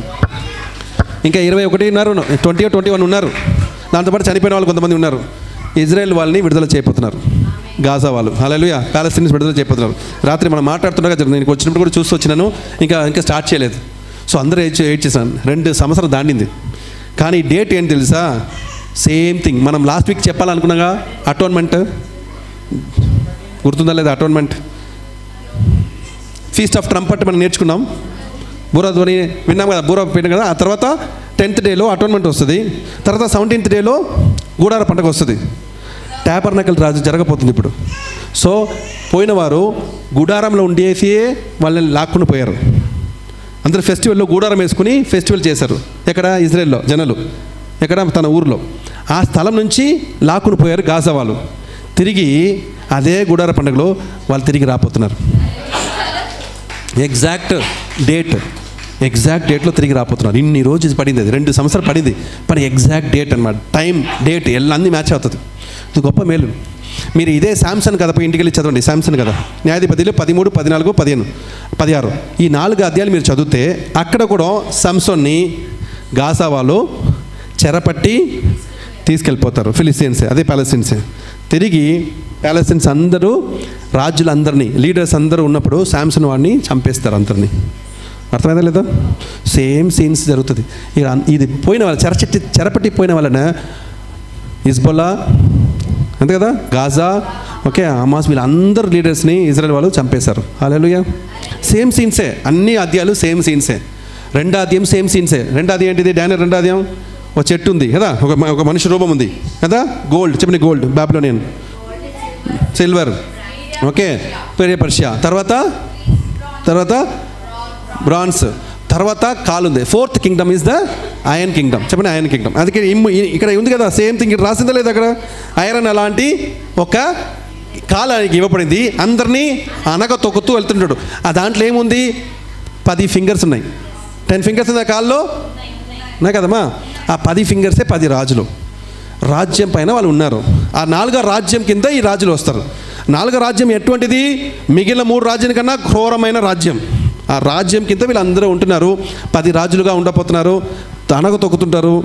Trample and break it in pieces. అంటే వాళ్ళకి ఏంటంటే వాళ్ళకి దయా కరుణనే ఉండదు. అర్థమైంది లేదా?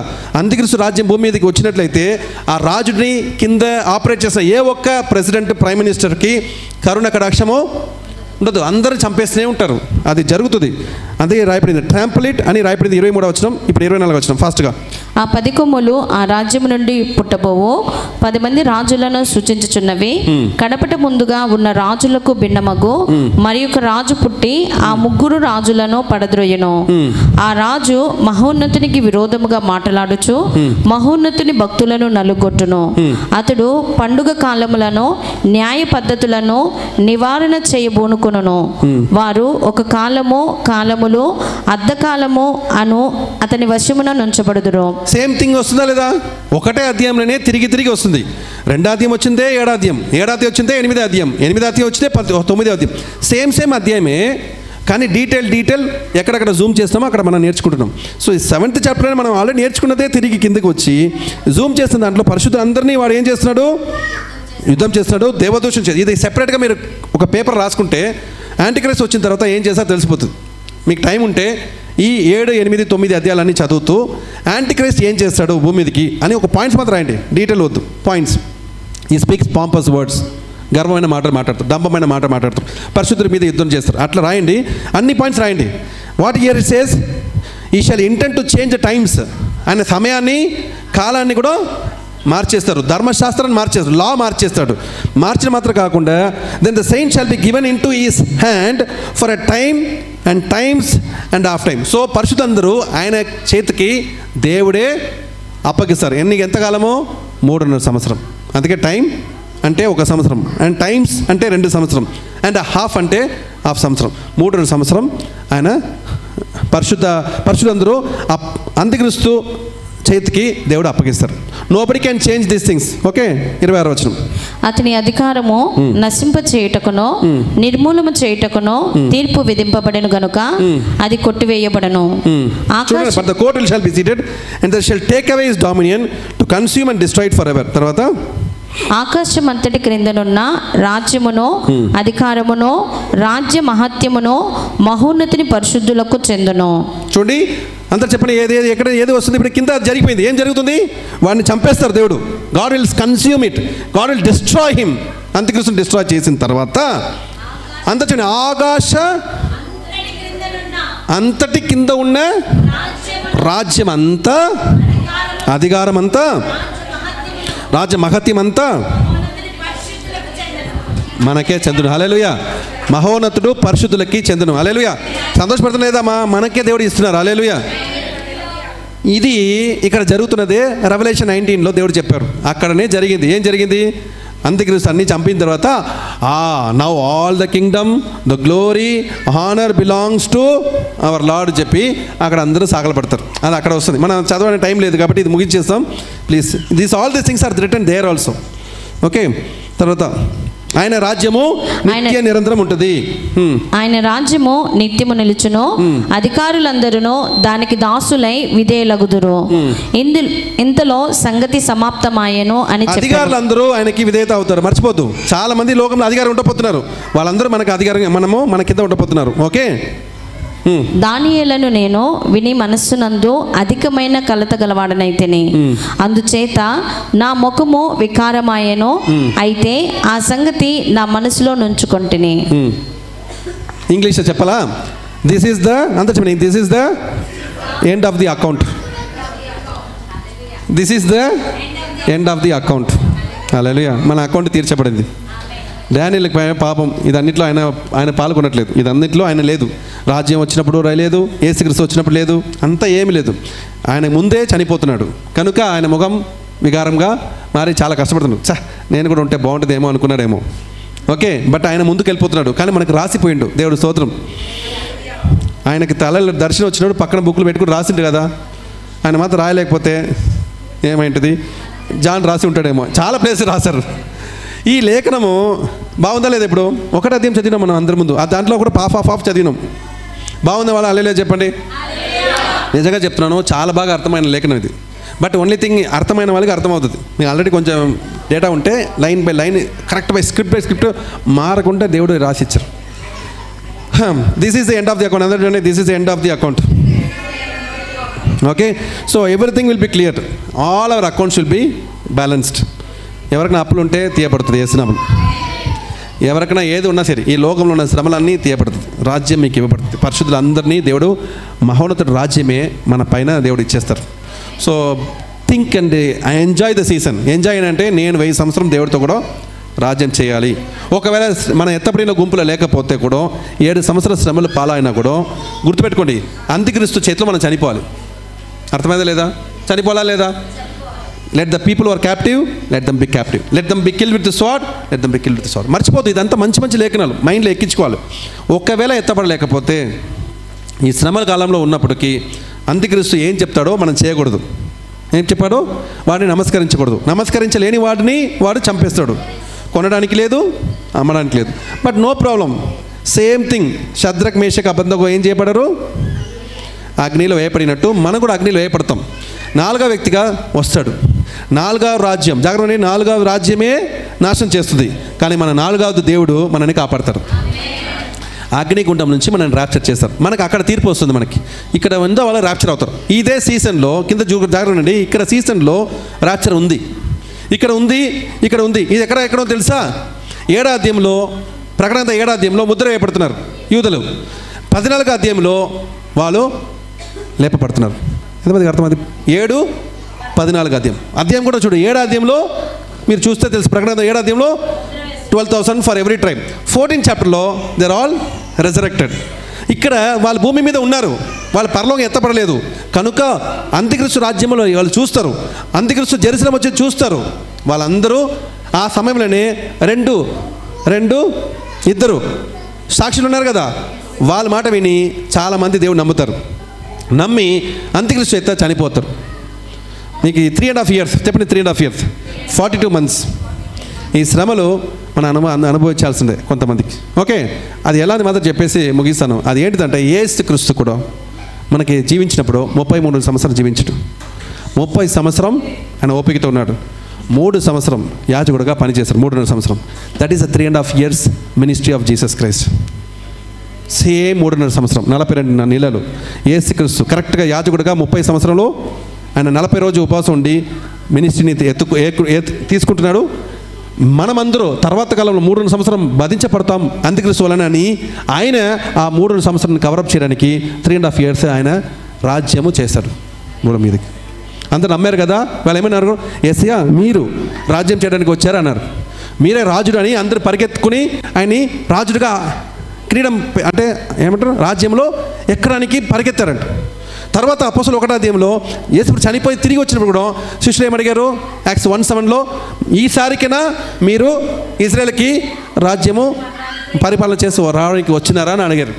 That's what 3.5 years ministry of Christ. Exact number 42 months. అర్థమైందా కదా? అందుకే యేసుక్రీస్తు 3.5 సంవత్సరాలు మాత్రమే భూమి మీదకి ఉన్నాడు. అంటే ఈ పరిచర్యను మాత్రం. Hallelujah. So everything is a calculation. మీరు ఎస్కేలో 1వ వచనం చూసారనుకోండి, 30 సంవత్సరంలో ఎస్కేలో ఈ దర్శనం చూసారు, రాయబడింది. కేబార్ నది పక్కన దర్శనం చూసారు. ఏ సంవత్సరంలో? 30 సంవత్సరం రాయబడింది. మొదటి వచనంలో ఉంటుంది. ఎందుకు 30 సంవత్సరం? ఎస్కేలో ఒక యాజకుడు, ఈ వాజ్ అనాయింటెడ్ ప్రీస్ట్. ఎగ్జాక్ట్లీగా 30 సంవత్సరం ఆయనకి ప్రీస్ట్ పొజిషన్ ఇవ్వబడింది. ఆయన ఏమనుకున్నాడు? తలంచుకున్నాడు, అప్పా నేను ప్రీస్ట్ అయిపోయినాను, దీనికోసమే నా కళలు అని అనుకుని వస్తే ఆ 30 సంవత్సరం ఆయన బానిసత్వంతో తీసుకెళ్ళిపోయారు. యాజకుడు పొజిషన్ ఇవ్వలేదు. ఆయన పోయి ఖాళీగా కూర్చుని భారం కలిగి నా యాజకత్వం పోయిందంటే దేవుడు దర్శించారు. దర్శించినదే 1వ అధ్యాయం నుంచి ఎస్కేల్ బుక్లో రాయబడింది. సో 3 సత్యం చెప్తున్నాను చూడండి, అది ఎన్ని క్యాల్కులేషన్స్ ఉన్నాయి చూడండి, ఎన్ని పర్ఫెక్ట్ మ్యాచ్ అయిందా లేదప్ప. Jesus Christ was the priest, he also was the king. అందుకాబట్టి ఆయన కూడా 30 సంవత్సరం తర్వాతనే ఆయన పరిచర్యని పరిశుద్ధాత్మని పొందుకొని 3వ సంవత్సరము ఈ అందరూ మనుషులందరి కోసము ఆయన పరిచయం చేశారు. అదే సమయము దేవదూషణము ఆయనకి జరిగింది. ఆయన అందరు దేవుడు కాదు అన్నవారు కూడా 3 సంవత్సరాల శ్రమలు అనుభవించారు. శరీరంలో ఆయనకి దెబ్బలు పడిందా లేదా? పడింది. చనిపోయారు, తిరిగి లేచారు. శద్రక్ మేషక్ అబేద్నెగో 3వ అధ్యాయంలోనే అగ్నిలో వేయబడతారు. అన్నీ constant same things. So all things are culminating at the final important stage which is the day of rapture, the day of the tribulation and the day of coming back along with Jesus Christ. Amen, amen, amen, amen. So నా మమ్మీకి 76 సంవత్సరం పూర్తి అయింది. హల్లెలూయా. ఇప్పుడే birthday celebrate చేశారు. 10-10 మా మమ్మీకి birthday 10-10. మీరు మర్చిపోవాల్సిన అవసరం లేదు, ఎందుకంటే జాన్ 10:10 ఎట్లా బైబిల్ ఉందో నా మమ్మీ అట్లా అయిందనమాట. సో మమ్మీతో మాట్లాడినప్పుడు ఇది చెప్పినాను, ప్రవచనంగా మాట వచ్చింది. లూకా 7వ అధ్యాయం దేవుడు చూపించారు. అమ్మ 7 గొప్ప నంబర్ మా, ఈ సంవత్సరం 77 అడుగు పెడుతున్నావు అని చెప్పేసి అమ్మకు ప్రార్థన చేస్తే దేవుడు నాకు లూకా 7వ అధ్యాయం ఇచ్చారు. దాంట్లో ఏం రాయబడిందంటే శతాధిపతి గురించి రాశారు. శతాధిపతి దగ్గరికి శతాధిపతి ఏం చేశారంటే పెద్ద మనుషులందరినీ యేసు ప్రభుత్వం పంపించి తన దాసుడికి రోగం ఉందని పంపించాడు. చూడండి, మంచి మనసు చూడండి. ఆయన తన కొరకు ప్రార్థించి అడగలేదు, తన దాసుడు పనివారు బాగలేదని పంపించాడు. పంపించినప్పుడు ఆ పెద్ద మనుషులందరూ ఏం చెప్పాడు యేసుప్రభు దగ్గరికి 4వ వచనంలో, ఈయన చాలా గొప్పవాడు. ఏమన్నాడు? ఈ శతాబ్ది నీ వలన ఈ మేలు పొందుటకు అతడు యోగ్యుడు. అంతా చెప్పండి, ఈయన నీ వలన మేలు పొందుటకు అతడు యోగ్యుడు అన్నాడు. సో యోగ్యుడిగా ఎంచుకున్నారు ఎవరో పెద్ద మనుషులందరూ యోగ్యుడిగా ఎంచుకుని, ఎందుకు యోగ్యుడిని నెక్స్ట్ వచనం రాశారు అదే కదా. ఎందుకు యోగ్యుడు అంటే ఈయన సమాజంను ప్రేమించాడు, ప్రజల్ని ప్రేమించి మనమందరికీ దేవాలయము కట్టించారన్నారు. ఓకే, నా మమ్మీకి ప్రార్థన చేసినప్పుడు వాక్యం వచ్చింది. మీరు నమ్మండి, మీరు ప్రార్థన చేసినప్పుడు వాక్యం రావాలి యేసునామములో. ఆమేన్. ఎవరైనా ఇంటికి ప్రార్థనకి వెళ్ళినప్పుడు ప్రార్థన చేసినప్పుడు మీకు ఏం చెప్పాలి ఏం తెలియకపోతే ప్రార్థన చేసినప్పుడు దేవుడి దగ్గర అధ్యాయం అడగండి. ఒక లేఖను దేవుడు చూపిస్తారు, లేదా మీరు చదివిన అధ్యాయం ఉండొచ్చు, వాళ్ళు చదివిన అధ్యాయం ఉండొచ్చు. దాంట్లోనే అన్ని కథలు నిర్ణయించబడుతుంది. సో నా మమ్మీకి ప్రార్థన చేసినప్పుడు 7 అధ్యాయం వచ్చింది, 7 కనుక. సో నా మమ్మీకి ఏం చెప్పినంటే, అమ్మ అక్కడ రాయపడిందంటే ఆయనకి రోగం ఉంది, చనిపోయిన సిద్ధంగా ఉందని రాయపడింది కదా. కానీ దాసుడికి, అమ్మ కాలం సమయంలో దగ్గర వస్తుంది కదా, కనుక నువ్వు యోగ్యుడిగా మారాలని దేవుడు కోరుకుంటున్నాను. యోగ్యుడిగా మారడానికి ఒకటే ఆప్షన్ ఉంది, దాంట్లో రాయపడినట్టు ప్రజల్ని ప్రేమించి వాళ్ళకి సమాజ మందిరం కట్టించాలి. మీరు మమ్మల్ని ప్రేమించి కోర్ మినిస్ట్రీకి ఒక సంఘం కట్టిస్తే సంతోషపడతాను. హల్లెలూయా అని చెప్పి ప్రార్థన చేస్తున్నాను. దేవుడు నిజంగానే వాక్యం చెప్పారు, అలానే చెప్పిన. అమ్మ చివరి కాలంలో ఉన్నాం మనం, దేవుడు రాకడ దగ్గర ఉంది, నీకు దాకడ కూడా ఉండవచ్చు ఏమో, కానీ పోకమునుపు నీకు ధనం వస్తే ఫస్ట్ అమౌంట్ తీసుకొని కోర్ మినిస్ట్రీకి మీ అమౌంట్ పెట్టేసే నేను చర్చ కట్టాలి. నా అయ్యా మా డాడీ ఆయన అన్యజనుడిగా ఉండి చివరిలో దేవుడు నమ్ముకుని 5 లక్షలు పెట్టి చర్చ కట్టించారు, ఆయన ఇంటి పైన కట్టించాడు. హల్లెలూయా. నువ్వు ఆయనకు ముందే దేవుడిని దర్శించినావు, దేవుడిని తెలుసుకున్నావు, కానీ నువ్వు ఇప్పుడు హైదరాబాద్లో చర్చ కట్టించాను, ఆయన చెన్నైలో కట్టించాడు, నువ్వు హైదరాబాద్ కట్టించాను. ఆమేన్. హల్లెలూయా. మీ ధనం ఇంపార్టెంట్, నాకు వచ్చిన భాగంలో నేను కూడా ధనం పెట్టడం ఇంపార్టెంట్ అని అంటే నా మమ్మీ ఏం చెప్పిందంటే, అయితే మీ సంఘస్లో ఏం చేస్తారు అప్పుడు అని అడిగింది. అందరూ ఊర్లో అందరూ సేవకులు వాళ్ళ సంఘంలో డబ్బులు అడుగుంటారు, నువ్వేంటో నా దగ్గర డబ్బులు అడుగుతున్నాను. ఇది చివరి సమయం, అర్థం చేసుకోండి. మీకు కూడా అదే నేను ఆప్షన్ ఇస్తున్నా. టైం దగ్గర అయితే త్వరగా బహుమానం పొందడానికి, దేవుడి చేస్తే బహుమానం పొందాలి కదా. ఏది బెస్ట్? ఇది బహుమానం పొందడానికి బెస్ట్ ఏది అంటే ఇంకా చిన్న టైంలో ఏది బెస్ట్ ఫలితం రావాలి. ఇప్పుడు నేను 1000 మందికి వాక్యం చెప్తా అని చెప్పడానికి ఏమైనా ఆప్షన్ ఉందా మీకు? రేపు ఎల్లుండి యేసుప్రభు వస్తే లేదు. కానీ బెస్ట్ ఆప్షన్ శతాధిపతి నుంచి నేర్చుకోవాలి. శతాధిపతి ప్రజల్ని ప్రేమించి దేవాలయం కట్టించినట్ట. సో నాకు తెలియదు, నా అకౌంట్ మొత్తం చర్చ్ అకౌంట్లో ఎట్టేస్తాను అని చెప్తే ఇక్కడ మీరు చర్చ్ అకౌంట్ ఇస్తారు, నేను కూడా చర్చ్తో పాటు లేపబడాలి. అర్థమైతే లేదా? ఇచ్చిన వెంటనే నేను కట్టుకొని నేను ఇక్కడ ఉండట్లేదు, నేను కూడా లేపబడాలి. అయ్యా మీరు చర్చ్ కట్టి నువ్వు ఇక్కడే ఉంటూ నేనైతే పోతాను చెప్పొద్దు, మీరు నన్ను కూడా లేపుకొని పోండి. మీరు కొంచెం కాన్సెప్ట్ అర్థం అవ్వాలి. అన్న అందరు మొత్తం లాక్కున్నారు అనుకోద్దు. మీరు ధనం ఇవ్వగానే మీరు యోగ్యుడు అయిపోతారు. ఏమవుతారు మీరు యోగ్యుడు అయిపోతారు. చర్చి కట్టడానికి ఉన్నప్పటికీ నేను కూడా యోగ్యుడు అయిపోతున్నాను నీ వలన. ఇద్దరు యోగుడు కనుక కట్టిన చర్చి మిగిలిన వాళ్ళు అంత్యక్రీస్తు రాజ్యంలో చర్చిలో శ్రమ పడాలి కాబట్టి వాళ్ళకి ఆ చర్చ్, మనకు కాదు. అది అర్థమైందా లేదా? ఓకే, కొంచెం జ్ఞానంతో తెలుసుకోండి. ఏదైనా డైలాగ్ చెప్పినా కూడా జ్ఞానం. సో అది జరుగును కాక యేసు నామములో. నా మమ్మీకి నిజంగా చెప్పిన, వయసు అయిపోయింది, 76 అయిపోయింది, 77 వస్తుంది. వచ్చిన భాగంలో ఎప్పుడైనా సరే గుర్తుపెట్టుకో, కోర్ మినిస్ట్రీ చర్చ్ నీ చేతిలో ఒక అమౌంట్ రావాలి, పెద్ద అమౌంట్ రావాలి, చిన్న అమౌంట్ కాదు, పెద్ద అమౌంట్ రావాలి. ఎంతనా ఇవ్వు, ఫుల్గా ఇవ్వు, హాఫ్గా ఇవ్వు. చాలామంది తిడతారు, అన్న తిడతారు, అక్క తిడతారు కదా, అదేంటి ఆ కుమార్కి మాత్రం ఇస్తావు, వాడికి ఆల్రెడీ భాగం పోయింది కదా ఎందుకు ఇస్తానో అరుస్తారు వాళ్ళు. ఇది దేవుడు నీతి డైరెక్ట్గా చెప్పిన మాట. నువ్వు 7 అధ్యాయం 4వ వచనం, 7 4 కలిస్తే 11, 11 7 పోతే 77 వస్తుంది. నేను లెక్క పెట్టి చెప్పేసిన.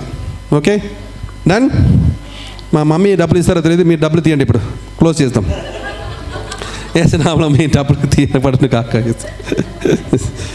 కానీ టైం మీద ఆమేన్. ఎట్లా సంఘం కట్టబడును కాక ఆమేన్. ఎందుకంటే రాజ్యము ప్రభుది. ఏసునామములో ఆమేన్. స్తోత్రం ప్రభువా. పరిశుద్ధురాలు మీ కాணிకలు తీసినట్లయితే ప్రార్థన చేద్దాం. పరిశుద్ధురా మంచి దేవా తండ్రి, ఈ కాணிక విషయంలో తండ్రి మీరు మా బిడ్డల్ని ఎవ్వరు తండ్రి తప్పు చేయకుండా ఉన్నట్టు మీరు హెల్ప్ చేయండి తండ్రి. ఇది మంచి తండ్రి కార్యం తండ్రి. శతాధిపతి ఒక డిఫరెంట్ పర్సన్, ఒక అన్య జనుడు తండ్రి, రోమన్ సోల్జర్, రోమన్ సెంచురియన్, ఆయన అధికారి. కానీ తండ్రి ఆయన దేవాలయం కట్టించిన బైబిల్ సెలవిస్తుంది తండ్రి. 7 సంవత్సరం ముగించింది. ఈరోజు 10వ సంవత్సరం మేము అడుగుపెట్టి ఉన్నాం తండ్రి. కనుక తండ్రి మా సంఘము కట్టబడును గాక యేసునామములో.